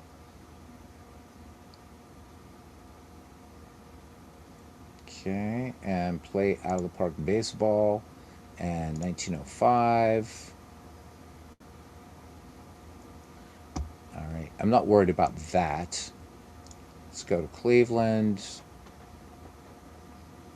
There, Harry Howe showing up. Bill Donovan showing up. When did the Negro League start again? So actually 1915. Um, yeah, there's that's the coolest picture of Elmer Flick I've seen. This was a bad dude, by the way. Pretty sure 1912 or 1915. I mean I've heard 1912, but I really think I'm pretty sure it's 1915. Yep, there's Napoleon Lajoie. Elmer Flick and Lajoie got into a major dust up, and Elmer Flick apparently was he was a big dude, and he was not afraid of a dust up at all. Forgotten Hall of Famer, really an excellent player. All right, now we got to see if Danny Murphy is actually in here, right? And if it goes back to the modern Danny, because the other one is going to mess with is Billy Hamilton. They never get Billy Hamilton right either. We still got Danny Murphy. All right, there we go. Everybody looking good now. So that's it. That's it. Nice. Nice, nice, nice. So, pretty tough team, these guys. 1905. Athletics, especially the pitchers. Rube Waddell, Eddie Plank, Andy Coakley, and Chief Bender. 75% of this rotation, Hall of Famers. And this dude here, this guy's bad news. Look at that. One of the most dominant pitchers of his era, and I think one of the all-time great players, Rube Waddell from Punxsutawney, Pennsylvania. Just look at these pitching stats, baby. Um, Real pitching. I want to look at his just basic pitching, which we are in. Like the strikeouts per 9 innings, just an insane, just crazy pitcher. Died in 1911 on April Fool's Day, if you would imagine, though. I don't know what the deal it was with the 1901 Pirates, but he wasn't very good. But I also didn't realize he played a bit for the Cubs. Switched the ratings for a fastball and changeup, but then I never saw Waddell pitch. Yeah. Pesky Pole off to bed. Looking forward to driving down to Park 27. He says, thanks. You're very welcome. So it starts in 1920 in Baseball Reference. And but I've seen some other sources that say 1915. So boy, it's anybody's guess, man. Um, we could go with Baseball Reference. I think that has to do. That was the, if I'm correct, that was called the. Was that the Negro National League? That was the Rube Foster one. I'm still thinking it's earlier than 1920 though. Rube Waddell, Rabid Wolverine. Yes, he was. He was so good. I mean, in an era of strikeout pitchers. Look at his 1904. He fanned 349 batters. And that WAR is ridiculous. 11.2. So in this stretch, 1903, 1904, 1905, he was just nasty. And players said that, like, as lackadaisical and whatever, and of course there are people that feel, that Waddell may have been on the spectrum, in addition to being an alcoholic. But they said if you got him angry, he would bear down. He could get mean, and they said he had a wicked, wicked, wicked fastball. So saying here he's from Bradford. So Bradford, fairly close to around Punxsutawney, but yeah, he would bear down. So JT Dutch reminding us that 1904 was the strikeout record till Koufax broke it in 65. Wow. Rabbit Wolverine, what's the name of that book on Rube Waddell? Because I'd love to get it. He's one of my favorite all-time players. He died helping victims, of a flood. I mean, but just again, I mean, look, if you get to the end of his career, right? So he's with the St. Louis Browns by this time in 1908. Connie Mack had given up on him. Still manages 232 strikeouts. Even in next year, 141 strikeouts. I mean, but what a workhorse. So the year that he struck out 349, 1904, he also pitched 383 innings. Just, just, just absolutely incredible. Have to look it up. All right, yeah, let me know, Rabble Wolverine. Out of the park, I know it has Negro League players, but you can play. But can you play the teams in a year? So you can, but the problem with data is that they are so ephemeral, and so that's why you've got like the major league equivalencies, Jamie. And you hang out with Steve Tate, and he can tell you the hard work, and the hard work he's done with those from just being in the Fields of Dreams League and stuff like that. So you can play them, but a lot of times you would have teams that would only be in existence for maybe 20 games or something. So unfortunately, in out of the park baseball, you could play Negro League baseball, but and you can because they're treated, even though out of the park baseball recognizes them as a major league. This game is written as a National and American League. So anything that's not National and American League, you have to look for in the minors. And I can't demonstrate that here because I didn't import any minors. So if you want to play minor leagues, you want to play Negro Leagues, Pacific Coast League, when you set up your, you can't pick replay mode, because you want to definitely have, right, because you want that strict replay mode. So pick like career mode, import the minors, find the team, and you can play. You can play single A ball, whatever. We're going to check Danny Murphy one more time before we get out of here, right? That was a real pain in the ass, man. It really, really was. Let's just use this to see where we've been and where we're going. Yeah. Philadelphia lineups. Let's just do the graphical depth chart. Boing. And there's Danny Murphy in all his glory. Cool. Connie Mack's official reason for selling Waddell was his lack of discipline and lack of reliability. I think Mack just wanted the monetary windfall and felt Rube was more trouble than he was worth. Well, so it wasn't that legend has it that his roommate wanted it put it into his contract that Rube Waddell was not allowed to eat crackers in bed. So, but Mac was very good at that. JT Dutch. You bring up a great point about Mr. Cornelius McGillicuddy, and that he would create these sort of mini dynasties, and then he would start selling players off just a little bit at a time. He said, I make more money by having good players on my team, at least enough to be in contention. So those 29, 30, and 31 athletics, he started selling them off in 1932. He was a very, very shrewd businessman. I think the other A's players wanted rid of him too. Yeah. So, but I know at least in Legend Sports Universe and his baseball league, Waddell has been an absolute beast. I'm trying to recall, Jamie, how Waddell has done with you guys, and because there's Shanks, Field of Dreams, and now what is Diamond Legends. And I don't even know if he's even in Diamond Legends yet. I know you guys are like signing players this year. It's a whole different thing with this project, which I still think is super cool. So, but we found you, Danny Murphy. But you shouldn't have to go out of the game to do that. I wish they'd fix that. But Murphy's worth it. Look at those numbers, man. That is not bad at all.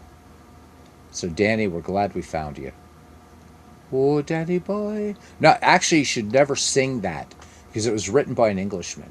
Danny boy. I don't know if you guys know that or not. It was written by an Englishman. So, and there's a pub in Michigan, an Irish pub, and they have Danny Boy on the jukebox. But if you go in there and you play Danny Boy, you have to buy drinks for the entire bar. And of course, if you really screw up and you're in there on St. Patrick's Day and you play Danny Boy, you imagine how many people are in an Irish pub on St. Patrick's Day.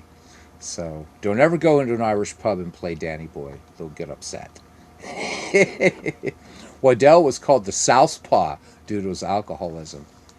Yeah, a lot of things, and a lot of people talk about, of course, that as Lafayette Cross here, Leif Cross says hi to everybody. A very good player that is forgotten to time, Leif Cross. But you can't deny the talent and the dominance in a pitching dominant era. Waddell was just absolutely insane.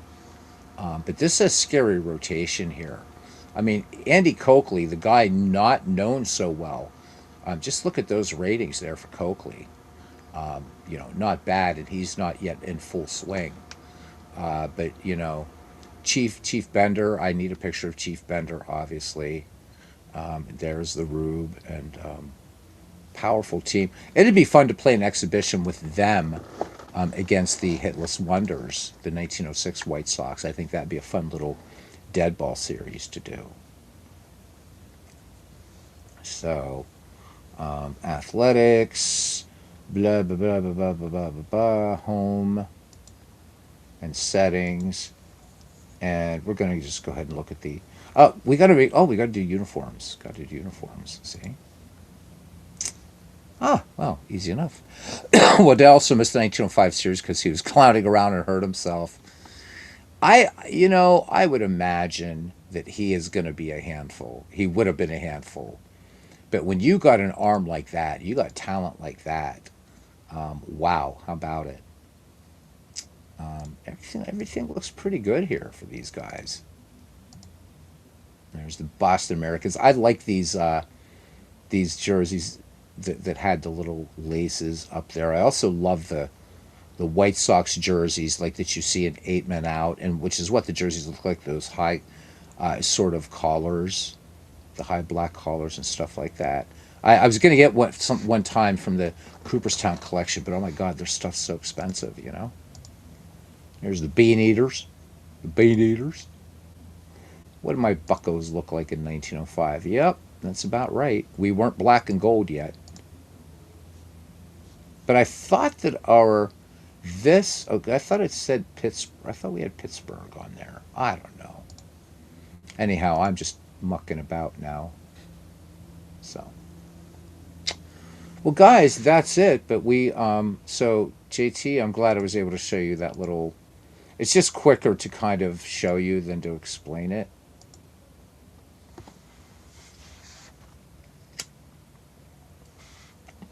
And with that, guys, Bill Veeck paid homage to those old White Sox jerseys '76, the first throwback uniforms ever.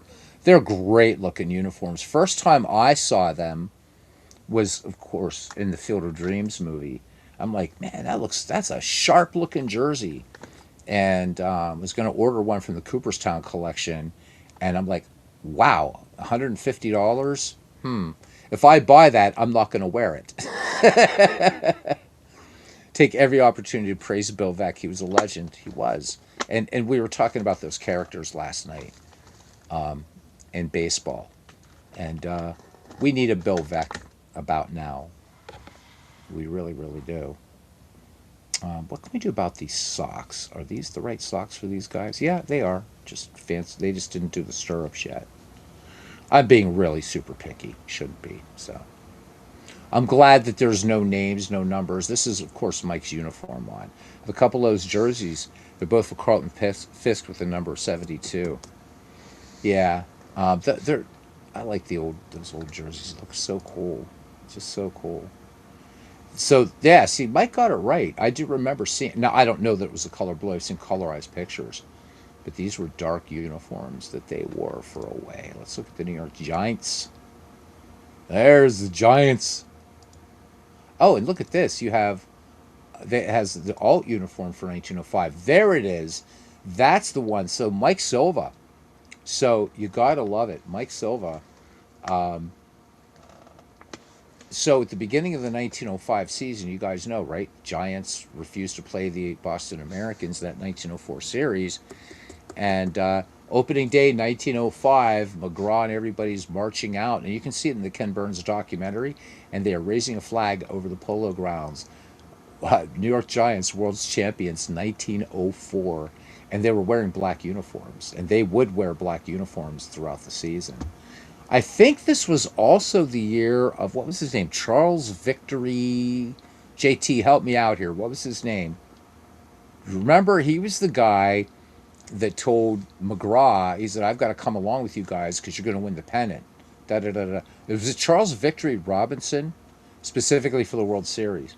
Was that his name? Was it Charles Victory? That was his nickname, Victory Robinson. I think that's what his name was. Great story. You guys should check out the story. I just can't remember his last name. Charles Victory Faust. Thank you, Jamie. That's it. It was Charles Victory Faust. It's a fun story. And so he was, I don't even know if you could find him. I should look him up in Baseball Reference. I don't know if he actually ever, but he traveled with the team. And then, like, there was like a stretch during the season when he wasn't. They went into a skid, but every year he would try out for the team, and he was like really off. Charles Victor, yeah. So, and his nickname was Victory. And I mean, he never made the team, but somehow McGraw had him on there. So yeah, Jamie, excellent, excellent, man. Love the story though. Absolutely love the story. God, I haven't done Deadball on here, any dedicated project Deadball, for quite a long time. So we'll get back to it. We will get back to it. I'm gonna just deem these okay, and we're just gonna look at the ballpark as we get ready to sign off. Yeah. Oh boy, there we go. Cloudy day in Philadelphia, Columbia Park.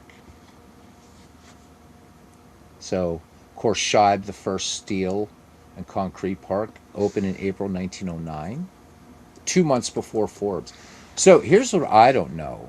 So we're going to call in Jamie again, or JT, or anybody.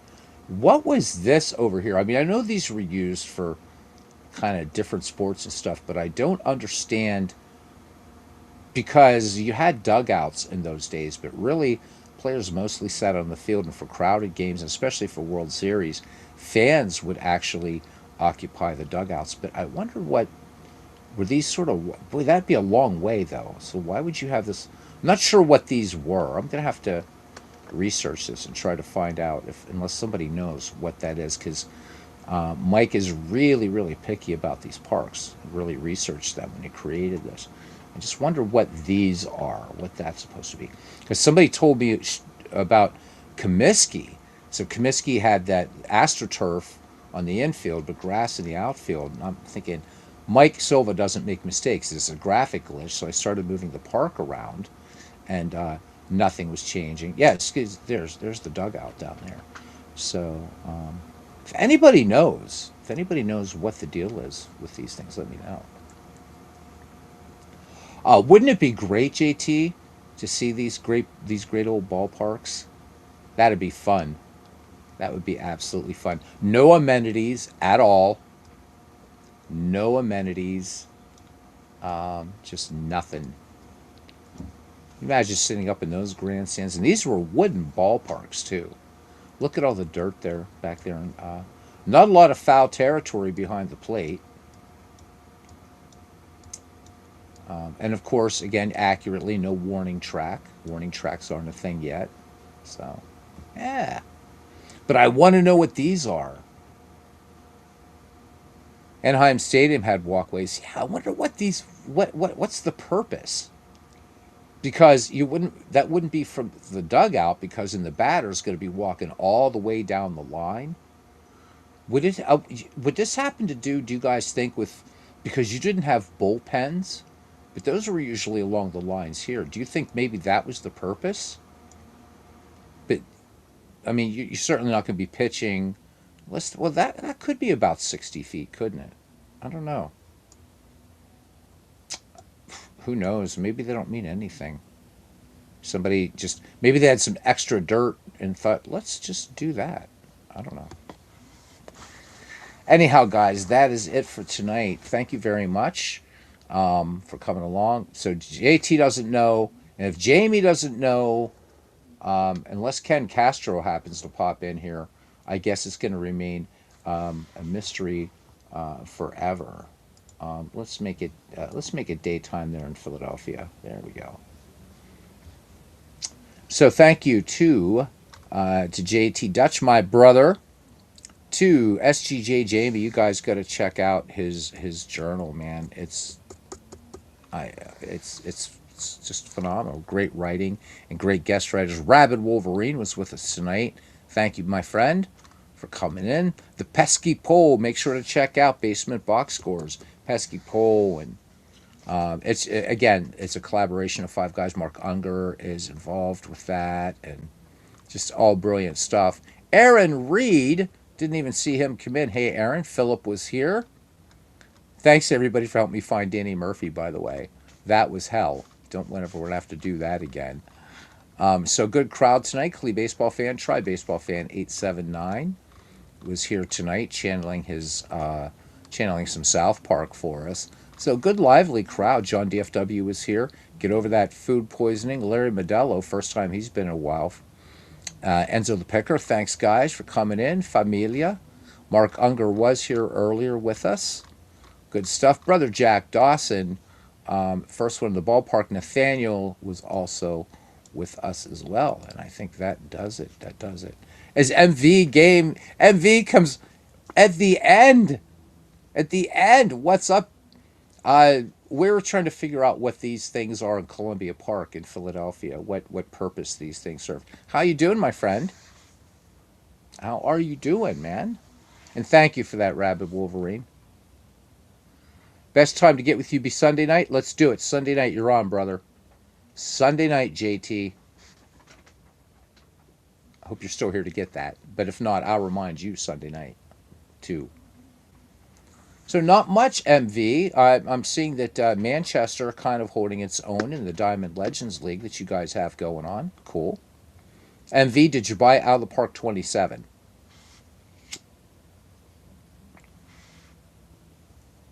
Oh, I've got to go on YouTube because I told Rabid Wolverine that he is going to be he gets a wrench in here. So let's do that. Let us go to YouTube and let's give Rabid Wolverine his wrench as a thank you. So I have to find me in here. There I am, and I have to shut up for 6 minutes.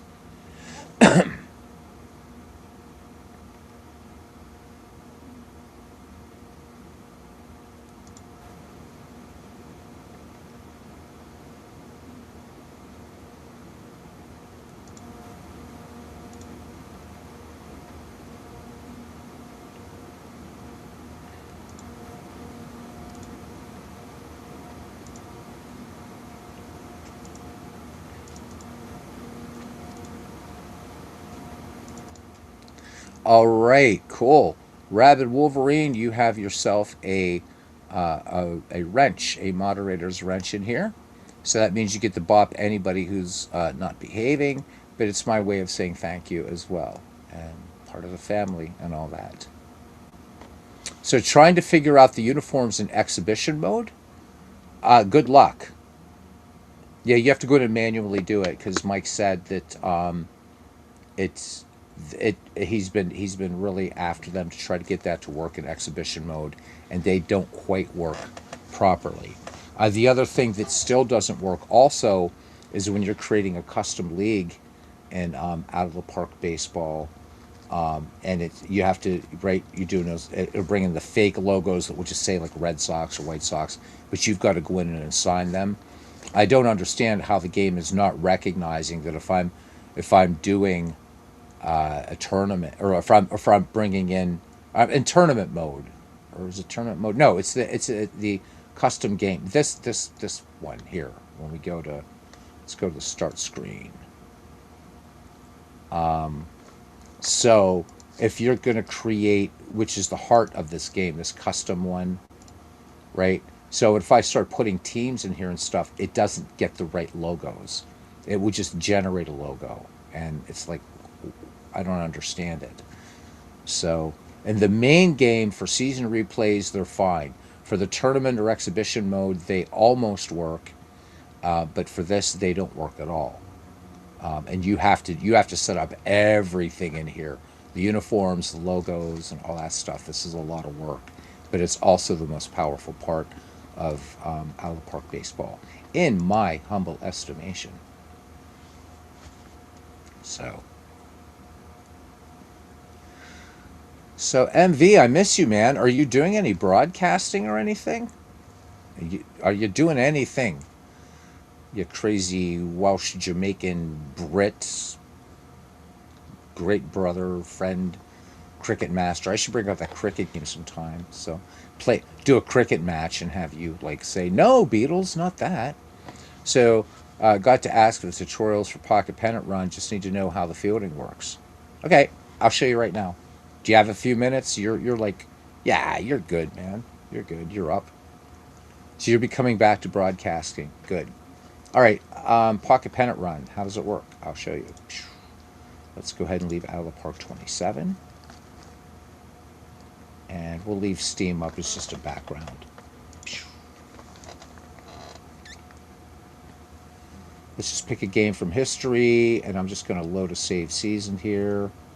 We're not going to play it. I'm just going to just pick. I am doing 1955 in this, among others. Okay, Dodgers Pirates. Print play game, and then you can ask your fielding questions. Okay, play game day. And advanced fielding, advanced batting, that's good enough. Okay. All right, so first thing how fielding works is this game allows you to reposition fielders for both teams. There's not really a lot of repositioning you're going to be able to do here, except maybe moving Gil Hodges into zone 5 because he can pick up some slack for Jim Gilliam. On the left-hand side, not so much. Hey, Bernie, great to see you. So for that part, and then we'll get to how the rest of the fielding works, MV. We just go here, and we go to set fielders positions. And we know here that Gil Hodges is in zone 6. We want him in zone 5. So we just put first baseman, zone 5, save changes. There we go. You don't have to worry about that gap that it creates there. It's not going to mean that there's all these that are going to go in the gap between Duke Snyder and Carl Ferrillo. But what this will mean is on a range play, Gil Hodges is going to be able to eat up some of this area as well as his own area. We on Sunday? Yes, we are. Because then after we're on, then JT Dutch is going to come on. So we are on Sunday. All right. So now that we've got that done, what question do you have about fielding, MV, that I can... I'll just show you using the board game companion rather than just playing this out, because we'll be here for like a full game waiting for things to happen. So if I can answer it by using it as a board game companion, that's what I'll do.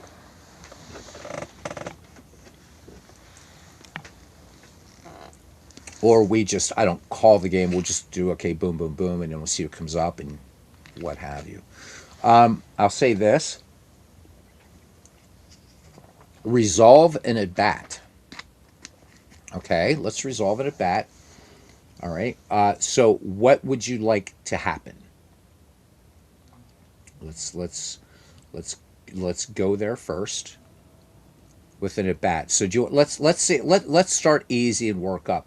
Roy Campanella is going to ground out 4-3. Okay, so we're not going to play this as pocket pennant run. But it still works the same way. So we're going to select an out. All right, and it's just I select 4-3, and he's out. Okay, a couple of bats slowly. I'll mix it up between this and actually rolling it up in pocket pennant run too. All right, so that should be easy. One thing that trips everybody up about pocket pennant run is how to record outs. So the quick outs, the regular outs that you're going to see in baseball, the most common ones are going to be the common double plays, pop-ups, a fly ball with a possible tag. So the first three tags are the runner's going to tag. The question mark is, do you want the runner to tag and go to the next base, or do you want the runner to stretch, say, a single into a double or double into a triple? Fly ball, these are straight fly balls, line outs. Ground ball with a lead runner could be out. You don't know. These are unassisted. Ground balls with runner advance, straight ground ball out. So we did a 4-3 on, that's what I selected for Roy Campanella. Four types of strikeouts. And then you also have miscellaneous. We have a drop K, batter safe, batter out. This is really board game assistant stuff down here. Okay. So let's do one in pocket pennant run now. Okay. So let's bring up Kurt Roberts and let's see what happens with Kurt Roberts. Let me change just one thing in here. Makes it easier to read. Okay, so this one is going to be a walk. So a walk is a hit. So, boom. So he's aboard with his little meeple. All right, let's see if Roman Mejias is going to, or Mejias is going to do us a favor and maybe ground out. Okay, so this is going to be a batter 11, and it's a base hit, and this runner is going to advance 2 bases.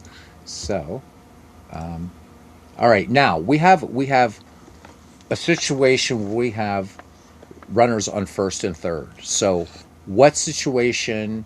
I'll bring up. Let's bring up Frank Thomas, the original Frank Thomas. Give me a resolution here, MV. Give me a play you want to see, and we'll make it happen here. Rather than waiting for it to happen in pocket pennant run, I'll just do this slowly, but show you how it would work. Okay. So we'll wait. We got that little delay here. So Sunday night on this channel, we're going to be doing another edition of Diamonds and Dice. We have no idea what we're going to talk about yet. So we may keep it a surprise. Who knows? Okay, so you just want just a grounder to second. So just to make sure, we're going to make this a grounder to second. Okay, so Frank Thomas is up on a grounder to second. Now, over here at third, we got Kurt Roberts. He's not very fast, so we're not going to worry about Kurt Roberts. We're going to pretend that he gets looked back. Okay, make it easy. So let's say we roll the dice, or you're playing a game, and it is a grounder to second. Just select out. If the runner's not advancing, you pick GB 4-3. If the runner would advance, it's GB asterisk 4-3. Now, he's probably not going to run early innings, so G ground ball 4-3, okay? And the batter's out and the runner advances, okay? Now we've got 2 on, bases loaded, and now we've got Sid Gordon. You call the play, and we'll make it happen.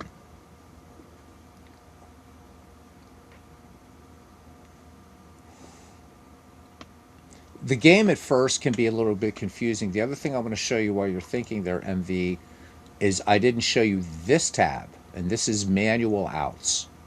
So manual outs are the things that are going to be, you're going to have all the common types of outs in here, but you're also going to have uncommon things. So there's a triple play. Here is really the L6TP. This is an unassisted triple play. It's going to be here. You might have somebody who's doubled up on a base. So you can see here like a line out double play. Let's say that you had a runner on third and he was doubled up, right? He's coming down the line and third baseman catches the ball. So you would do line out, fielder 1 third base, fielder 2 is third base. And that's how you do a line out and double up somebody at third. And you can always, always, always reset the at bat. You can't. Yeah, just need to. It's really all it is. So let's give Sid Gordon a base hit. Let's give him a base hit, and we're going to say this time Kurt Roberts is going to score. So we're just going to do base hit, and of course he's going to score. Let's make both runners score. So we'll go to single with 2 asterisks and 2 runs to score. Okay, so now we got a runner aboard, and that's our man, Sid Gordon. Batter up. Okay, Preston Ward is going to ground into a 6-4-3 double play. Select out, go to double play, 6-4-3, which is, so what's nice is these are kind of, they're from the most common to least common. So a 6-4-3, then a 5-4-3, then the 4-6-3, so on. So 6-4-3 double play, that's it. That does it for the Pirates. They pick up 2 runs. Brooklyn Dodgers, Jim Gilliam up. Yeah, come on and practice. It's really easy to use. Yes, like the premise of the game and what you can do with it. It's it's very much a sandbox in a lot of ways that out of the park baseball is. It's that kind of freedom in this game. It's pretty crazy. I'm a big Jim Gilliam fan. We're gonna let Jim Gilliam crank one out of here. So there we go. Dodgers come back and get a run back. I'm not going to save this game. So run scored. There's his little meeple, and I love the meeples. All right, here's Pee Wee Reese. Let's do a weird one for Pee Wee Reese. Let's do what can we do for Pee Wee Reese? We got to get him on first. Let's do drop K batter safe. So Pee Wee Reese beats the throw. So when we go to these things here, you can use these board game assistant outs. So anything that you use in board game assistant, like, so if you're playing modern baseball, God forbid, if your board game says there's a clock violation, the batter's going to be penalized, whatever that penalty is. Okay. The right meeples in uniform. Yeah, the meeples are super cool. They don't have every team in here, but you can customize your own meeples if you want. Okay, so we got Pee Wee on here. Pee Wee, let's do. No, I don't want him to steal. All right, so let's just bring a batter up here, and we're gonna have Duke Snyder. So let's. So you've been working a lot on season setups and Pocket Pennant Run Commissioner HQ, which really works nice. I'm getting used to it. Let's create a bizarre play here.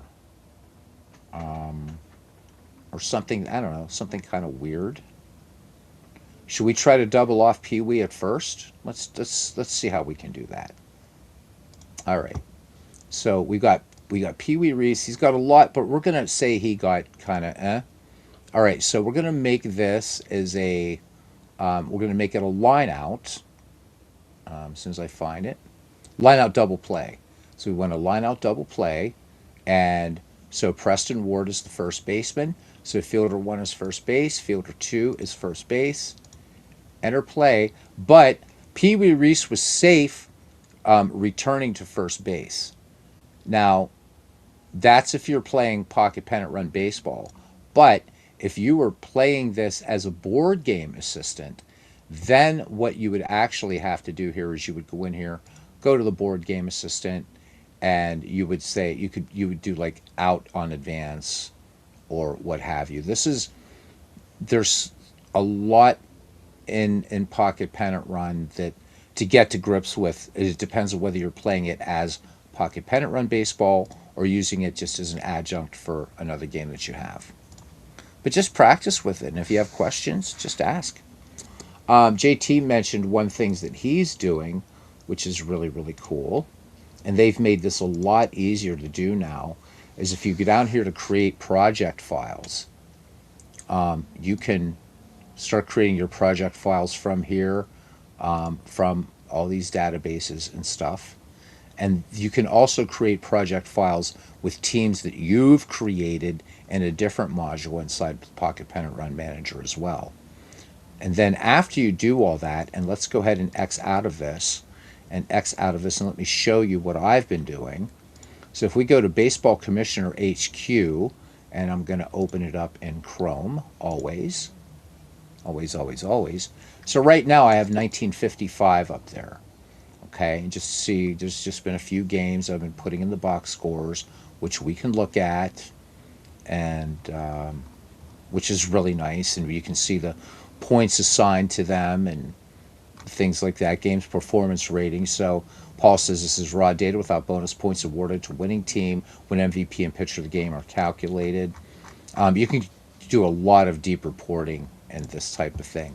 But let's say you want to change seasons, and this is always your friend here to back up things if you haven't backed them up.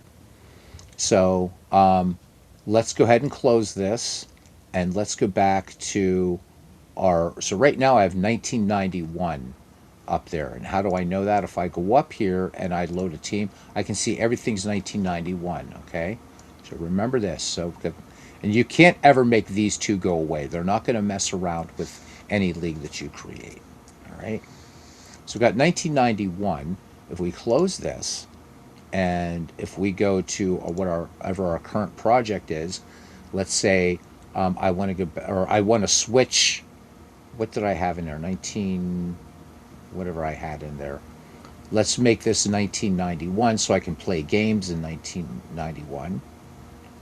Or let's do 68. Do 1968. Submit.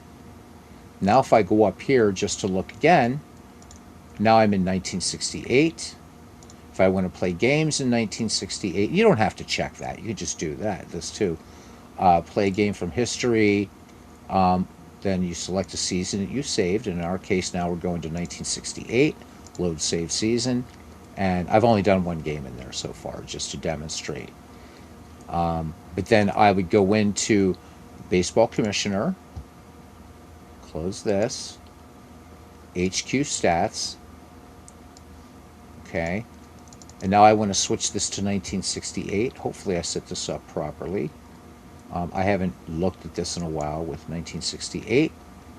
We're going to go down here, we're going to load season data, and we're going to have to look around. Let me see, I put it in, I think I've saved everything here in Pocket Pen and Run. The thing about Baseball HQ is just knowing where you put everything, okay? Just kind of knowing where you put everything. Is this the one I want? No, I think I want the backup of this thing. And I think I forgot to export this. So I'm going to pick just another one here. Give me a minute here, guys. I shouldn't be doing these things this late because I'm like, eh.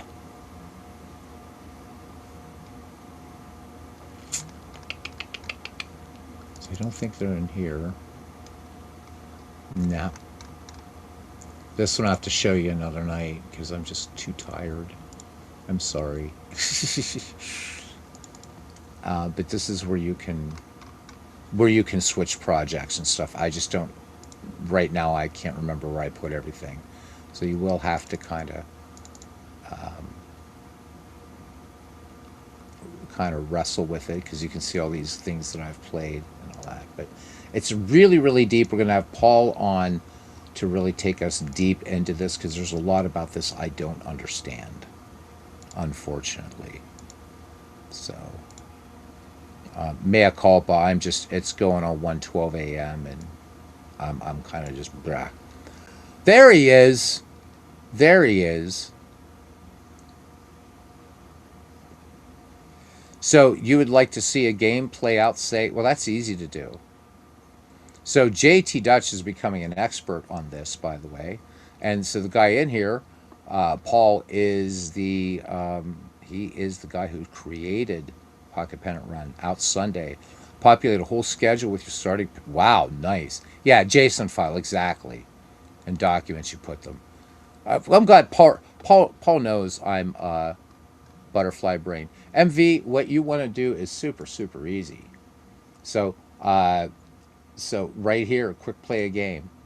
So you were saying 78 Yankees, pretty easy. First thing you got to do, just give the game an ID. Doesn't matter. You can call it Frank if you want. Call it Wanker, Tosser, whatever. What do you got here? What do you got? 1978. Just put in the year. Pick your team. So in this case, New York Yankees. And you want the 2005 White Sox. Just select the proper database. puts in the air, and Chicago White Sox. And add teams.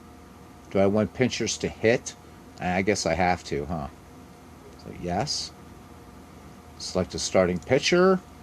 Let's start Guidry. And we're going to leave him at a 7 fatigue. You can change fatigue if you want. Do that once they fix the dead ball part. I guess that's not going to be for a little while yet. But when that gets fixed. And Mark Burley, however you say his name. And you can, of course, mess with your lineups. Also, if you have any lineups saved for teams, you can do that on that other screen where we were loading screens. You can save all kinds of lineups, but we're just going to go with what the computer generates. Now, when you're playing a game from history, it will use the actual as played lineups for that day. But for this, it's going to generate the lineup, so you may or may not. It's getting better at it. The first iteration of this a long time ago was pretty crappy. It had like a guy who was always batting, usually your cleanup or fifth hitter was like leading off or down in the eighth slot. So it's gotten better. Play game day and you're in. You are in, and there you go. 78 Yankees versus the 2005 White Sox. And bonjour, monsieur. Bonjour, monsieur. Doing a Chicago White Sex Project. Project 2005. Nice typo, MV. There are 10 team home away against the gauntlet of your favorite teams. Yeah, so the other thing that the Baseball HQ suite has is a tournament creator. So it really expands. It's its own thing, but it also expands your baseball experience. And the baseball commissioner app can be used with any baseball game. Some are going to take a little bit more work than others, but it's all good. So it's ready to play here. Mickey Rivers, first one up. We'll do an inning or two for MV if he's going to hang around for a few minutes. Just for fun. Eventually, I'm told that there's a possibility in the next Pocket Pennant Run update, we're going to have the thing I've wanted so badly, and that's RBI total for that year, because you can't get RBI total kind of anywhere. So at least to have it up here will be nice. So we're hoping. All right, let's roll the dice. Oh my God, look at this. Mickey Rivers starts out with a triple. Jeez. Now, thanks, Mickey Rivers. So it's just going to be a straight old triple. Look at that. All right, batter up for these areas. Lou Piniella, Thurman Munson on deck of eternal memory. Here's the pitch, and swing and a miss. Strike out, Lou Piniella. Big fat K. All right, Thurman Munson. So another thing is when you get used to this game is how quickly it plays. It really does. If you don't have me rabbiting. Okay, you want to know about fielding, MV. Here we go. If you play Pocket Pennant Run in basic, this isn't going to come up. There are no range plays. I also should have moved Paul Konerko. He's going to make this play, I think, anyhow. In fact, I know he's going to make this play. But will Mickey Rivers score? But you can reposition fielders. Only Cards and Dice game I know of that allows you to do that. So we're going to look at that result. And it's always going to remind you that the fielder result is going to be off the blue die. And you're not even going to look at that after a while. You're just going to know. Okay? So we see here this is a ground ball lead runner. Okay? So we click this. And then we're going to do GBL3 question mark. And we see that that Mickey Rivers is out. So they got him home at the plate. There's no play-by-play in this. So Mickey Rivers is gone. Okay. Reggie Jackson. Here's the pitch to Jackson. All right. So this is going to be a range play on Aaron Rowand. And this is going to be just a fly ball to center. And that ends the inning right there. F8. And it's done. And boom. And here we go. Tadahito Iguchi to face Ron Guidry. Here's the pitch from Guidry. Okay, so we got the left-right rule. But you know about the left-right rule, right, MV? I hope you do. I hope you do. All right. So in this case, it does not count because the pitcher and the batter are not the same handedness. So this is going to go off The batter side, 7, and this is just going to be a 4-3. 4-3 ground out. We don't even worry about the asterisk. Okay, Aaron rolling up. Here's the pitch. And this is just going to be, just click on this meeple here at second. Willie Randolph, it's a 6. There's no lead runner, so this is a 4-3 ground out. It just flows. Flows so nicely. Everything always starts with the pitcher's die. So I think one of the things that confuses people about this game is you're used to things coming off a card, but with this game, you really have to think of it as the dice from left to right, and as soon as you reach a terminal spot in the play, you go no further. And once you get that, you understand how the dice work, that it starts from the pitcher's die, right? I mean, yes, it is the card, but I like to think of it more as the die. So when I talk about a terminal play, we can see here on the first 4 rolls on the pitcher's die, that's a terminal play. Those are going to be strikeouts. First 2 are straight up strikeouts from the pitcher. These are control checks that end up in strikeouts. Okay? So for Everett, we've got a 9, and this is going to be a left-right. He's a switch hitter, so this doesn't affect switch hitters at all. Okay, so we're going to go 9 batter, and this is a base hit. So it's like any cards and dice game. It's really about kind of just reading the just reading the play results. And this has, as Paul pointed out, Pocket Pennant Run has actually more play results than you see on these cards. So, all right, batter up. And we got Jermaine Dye. Jermaine Dye's got some pop. 31 home runs. And not this time. He's going to strike out. Why? Control. And we see the control is a 5. And that's a strikeout. And that's it. So no score, top of the second inning. And the Yankees have Nettles, Chambliss, and Randolph due up. Here's the pitch to Craig Nettles. This one is going to be trouble. Batter 11. This is a power check 12. It's a home run. So we hit that end. There's nowhere else you can go. It's a home run. Boom, gone. And 1-0 Yanks. So you could play the New York Yankees against the Rockford Peaches or the Kansas City Monarchs or whatever college teams are in here or whatever. So eventually, I guess these databases all taken together, this game's database is larger than any other baseball game that I know of. So I know I'm such a shill for this game, but I love it. What can I say? All right, so this is going to be, do we have a lefty? No, we don't. So this is going to be batter 7, and he grounds out 4-3. Boop, done. One away. Paul, you know we need the manual, right? Holy shit, guys have been talking here. Yeah, this is great, man. Yes, so you can. MV, if the circle appears, you know it's a range play. Sometimes the range plays will pop out, but if it's that, it'll be a right, as Paul says. Let me pop these comments out again because EVMUX is very, very weird about this stuff. Yep. Plethora of leagues and teams. It's crazy. It's crazy. It's crazy. So let me show you what Paul's talking about. I know, MV, you don't roll up a lot of cards and dice. Oops, I didn't mean to go to settings. I'm sorry. You go to change dice. So there's some cool, super cool features in here. There are 8 dice sets in the game as it stands right now. So that way, if you're somewhere and you've got a touch screen, whatever, you're on the train, whatever, and you just want to play a game of Pocket Pennant Run, but you don't want to be rolling dice and stuff like that.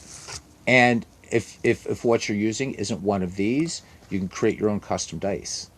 So you can create, up to 7 dice, including their type. So a D6, D10, D12, D20, and special. And then, of course, the dice color that you'll be able to select once you do all that. So the only thing you can't customize in here, obviously, is fast action cards. But if we do board game assistant no dice, for instance, okay. So I know I asked for more features, but you know, you should have asked me before a long time ago. Uh, what manual? Forget board game instructions for advanced. Yeah, MV on the loo. Love it. We got two Brits in here, by the way, for those of you who didn't realize. So, batten down the hatches. And happy post St. Patrick's Day and pre St. Joseph Day. So, MV, just for giggles, if you were playing a board game, well, the thing is I'm showing how to do this, but there's things I can't. I have to be careful because I don't want to get Craig upset at me. But I think that the next best thing to the manual before it's written is really watch Paul play this game. He goes super, super, super in depth. Craig hated you back then. Craig hated you back then. So, MV, you're rolling up a game. Let's see you're playing a game with fast action cards. And we got Willie Randolph up there. And so let's get Willie Randolph on first. Okay. So we'll just say it's a base hit. Boom, he's on. So, and you want Willie Randolph to steal. Okay, let's get a batter up there. So if you click on Willie Randolph and you're playing pocket pennant run baseball, you're going to see that Willie Randolph is pretty much going to be, he's going to be pretty much, safe, right? But there is that chance for the out. But you don't want that because you're like, wait a minute, I'm playing board game assistant.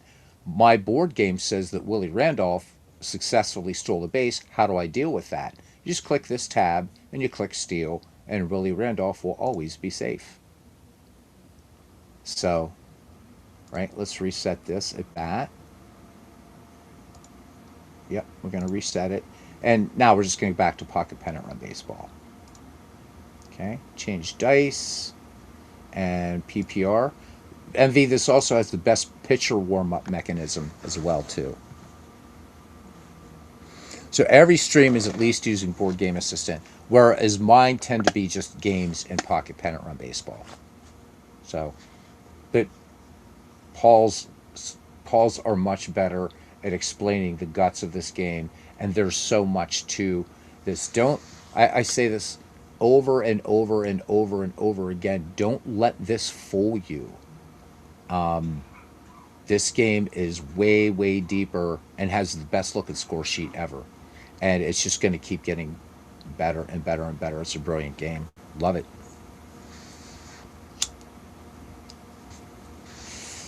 All right, here's Willie Randolph. Now he's going to have to earn his way on base for real. And it's a range play to left, MV. So let's see if MV can. I know we're on a delay. So MV, what we have here, if we follow the sequence, it's a bat, right? We're going off the red die. And that is telling me that bat is yellow. So it's a 12. So this is a park check. This is the other thing that you've got to remember. To do a park check, you actually look at power. Okay? Now, we know that this is a hitter's park. So we're going to go to 2 on power, and it doesn't matter. It's just going to be, this is going to be a fly ball. No matter, because you're going to go up 1, but it's just a fly ball. That's all. Fly to left, Carl Everett makes the catch. So select out. I can actually go down here and do it, right? You just click on this. Fly ball, either one of these, doesn't matter. F7, and he's out. And just close that.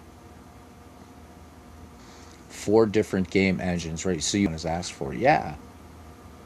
And Paul is going to just the way that hit and run works, bunt, weather effects, pre-game rolls. So you can call games in this. You can boost and slump players in this game too. So if you were doing the 1941 season, you wanted to try to see if Joe DiMaggio could actually do the 56 game hitting streak, boost DiMaggio.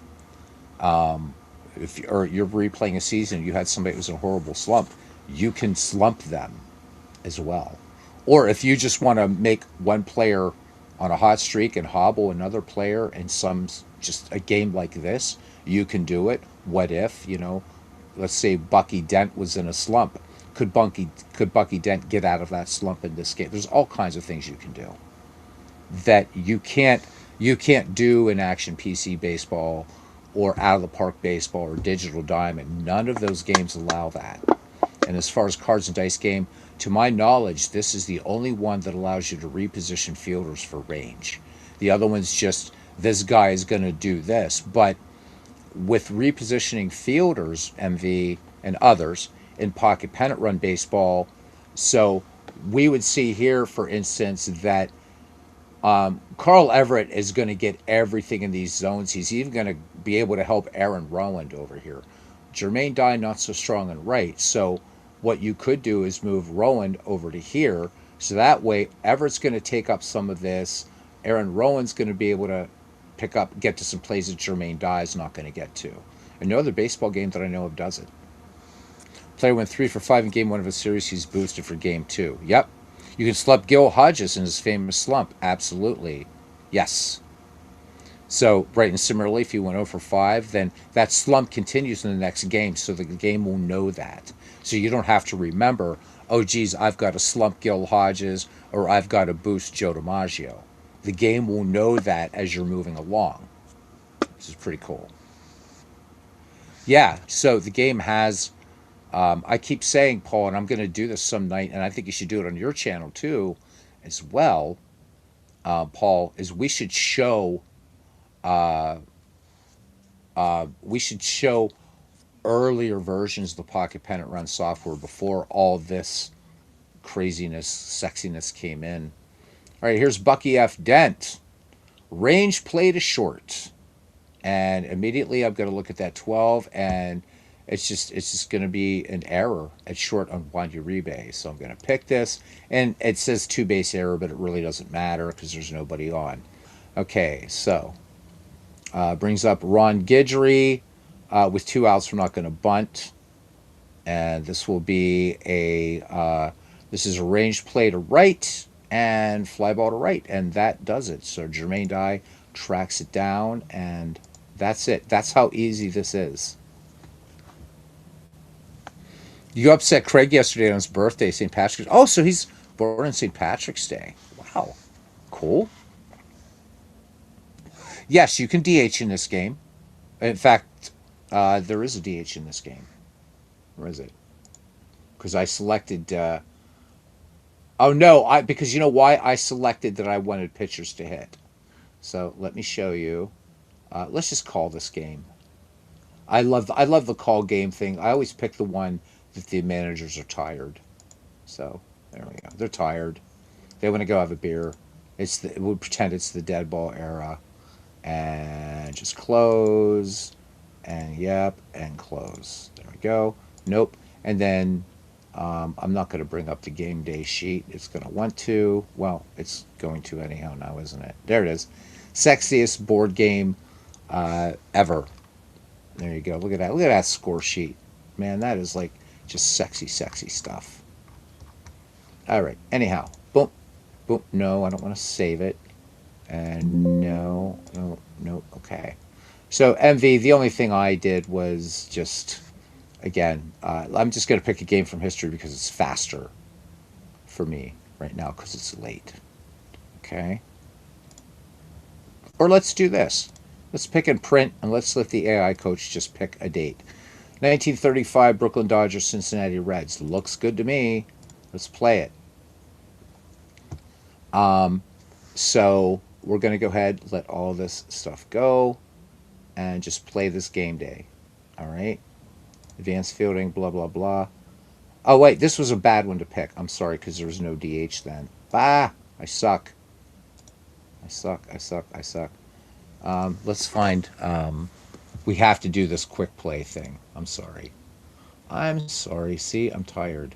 Paul always comes on when I'm exhausted. All right, here we go. Going to call it... we're going to call this game ID Paul. I'm not going to save it anyhow.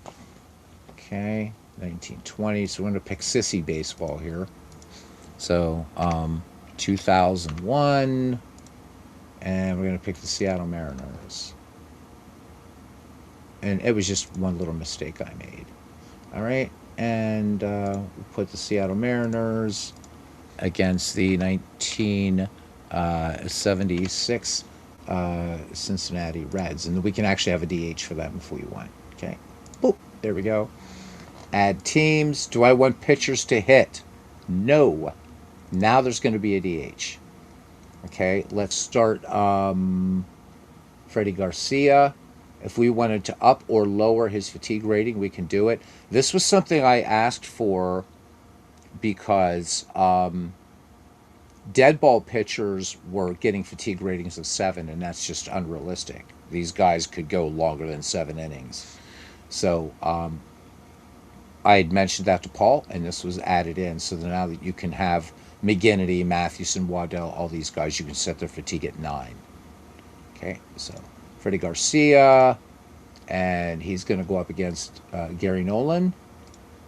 And there's your lineup, and there's your DH. Al Martin for the Mariners, and Dan Dreesen for the Reds. And there you go, and there you go, and there you go. And if we look at this lineup, you can see the DH is reflected there. I just, by habit, don't turn it on. I know MV is he loves the DH. Jeez, and he knows that Dwayne and I hate. My sticky paw prints are all over this. Dwayne, Martz, and I hate we hate the DH. We don't need no stinking DH.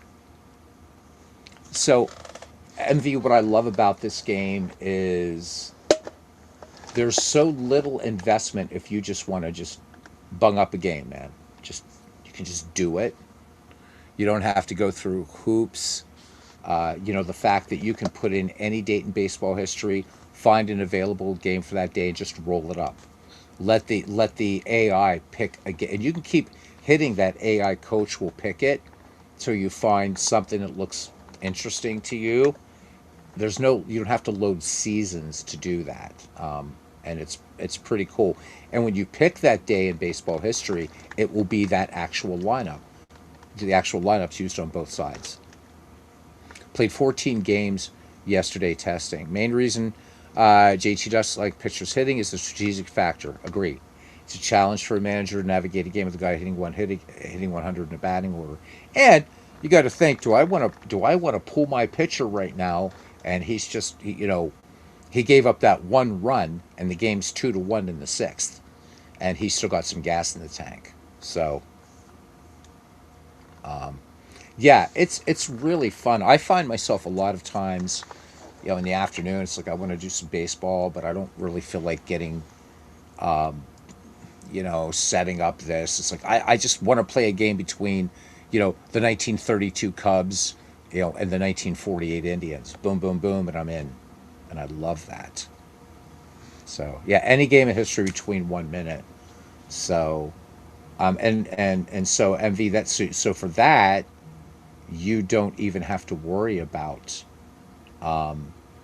So when you go to quick play down here, okay, or right here, I mean, play game from history. So you can pick and print, and you have either the AI coach will pick it, or you can just pick a date in baseball. So let's say I wanted to do August, 23rd, 1980. It will show available games on that day, and you can see there's the historical score. So there's no mucking about here, which is really nice. So Phillies Giants. Let's use Phillies Giants print play game. So these are the actual lineups that were used that day. Play game day, and you're in. That's it. You're ready to rock and roll. So we're in August or 1980, 23rd August, and if we look over here at the bullpen, we can see that Warren Brewster and Kevin Saucier actually came in as relievers in this game for the Philadelphia Phillies. We can also check out, any substitutions. If we look here at the bench, we can see here that San Francisco did not use any pinch hitters in that game. I'm not saying that you won't have to. You can do any game from history. You can do anything you want. Yep. So anything you want to do, and then you can play it any way you want. So his Facebook group is really, really cool. Good people in there. And Paul is like up to like 3,000 family members or something. He's kicking our butts, man, and I love it. And just remember, you know, you probably want to move. You know, if I were playing this seriously, I would want to go to set fielder positions, and I want to move Mike Schmidt. So right now, right, my third baseman is in zone one. I want to move him to zone two so he can take up some slack from Larry Boa. Pretty strong on the right here, so I could move Pete Rose over, but Manny Trio is going to be able to make enough plays. Not much you can do with this outfield, really. What are you going to do? So here's the pitch to Billy North. So Billy North, batter three, and they get Billy North to ground out 4-3. So see, just repetition, baby. Just repetition. All right, here's Terry Whitfield. And range play out to left. And this is going to be just a fly ball to left. Lonnie Smith makes the play.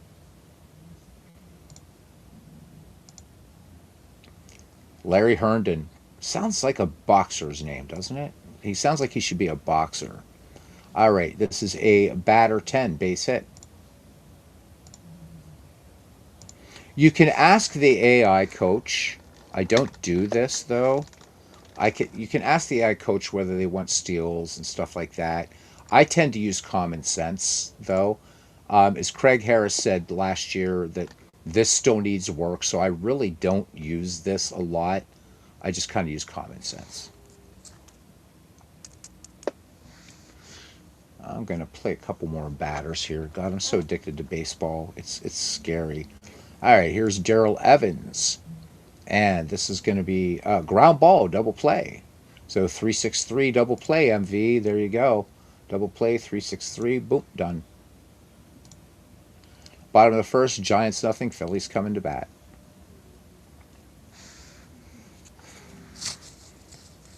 So I don't think that Craig, until Paul came along, I don't think that Craig really. I don't know that this game was ever intended, or the pocket pennant run manager was ever intended to get to the state that it's in. And I'm so glad it is, because the other way you had to do it was, and if you wanted to do it as a digital, you would actually have to put these player ratings into something like Digital Diamond Baseball and play it out that way. This was really a way to print cards, which again, MV, if you rolled up cards and dice, you can print out entire seasons and roll dice in this game too. So it also acts as a kind of a miniature baseball reference. I know I'm sounding like a broken record when it comes to this game, but it's just I'm so damned impressed with it. Yeah, Craig didn't know what he had, right? Baseball's pretty fun, guys. Film at 11 says JT Dutch. It is. It's great. I mean, it's like, okay, I said 45 minutes ago I was going to sign off, but now I'm like, oh man, I'm just having so much fun. So just think about this, MV. You could go back and you could play the Merkel Boner game in 1908. You could play Fred Snodgrass, the game that he supposedly, muffed the fly ball in the 1912 World Series. Uh, Replay the Bobby Thompson game of 1951, the Bucky Dent game of 1978, whatever you want. It's fun. RBI is looking good. That was your idea. Get out of here. How's that? Oh, that became your idea. Okay, so it's been appropriated now. Okay, all right. I see how it works now. Yeah, the Merkel boner. Do you know about that? I know. Terrible, terrible name. Yeah, so you know. Yeah. Okay. Yeah, terrible name. That's what mistakes were called back in those days. So it wasn't like Fred was getting a stiffy for the lady back in the third row in the grandstands, right? Or is it, we call them chubs? I don't know. Whatever. So yeah, good stuff. Now, Billy North, we should move over to this zone over here, right? Because Larry Herndon's like, dude, really? It's Billy North with a little bit more, and he's kind of, with Terry Whitfield, they're kind of redundant. We're not going to give anybody their cards, however. So, good God, fielders, and let's move our center fielder over to zone 4. And again, don't worry about that big gap. That's just the way the graphics work. It doesn't mean Terry Whitfield's all of a sudden screwed over there. Fred Merkle and Bill Buckner were innocent men who were hanged by so many people. Oh my God, yeah. Paul says, blood test day. Message me, Beatles. WhatsApp. No, I use Messenger. Something else, check your messages. I will. Definitely sad about Bill Buckner. A superb player that's going to be remembered for that 1960 or 1986 gaff. Same for Fred Snodgrass. So Fred Snodgrass becomes this very successful man, as you guys saw in the baseball documentary, or if you've read any books about that time. And when Fred Snodgrass died, many decades after the 1912 World Series, that was mentioned in his obituary. And the thing is right before that play, Snodgrass it was right before, right after Snodgrass made a spectacular catch in center field, but nobody remembers that. All right, good luck on the test, Paul. I know that you're going to pass that. Now, if they X-ray your head, they're not going to find anything, if you know what I mean. So, Snodgrass apparently made a great play. Yes, the next fly ball, but no one remembered that play. So it was afterwards. Yep. All right. What here? We got Lonnie Smith. Lonnie Smith, batter 8, base hit for Lonnie Smith. Somebody stop me. All right. Let's see. Let's see. Does Dallas Green want to steal? Because I want to steal. He says no. Well, you almost want to, but Milt May's pretty strong. Great minds think alike. Yes, sir, brother. You got it. Here's the pitch.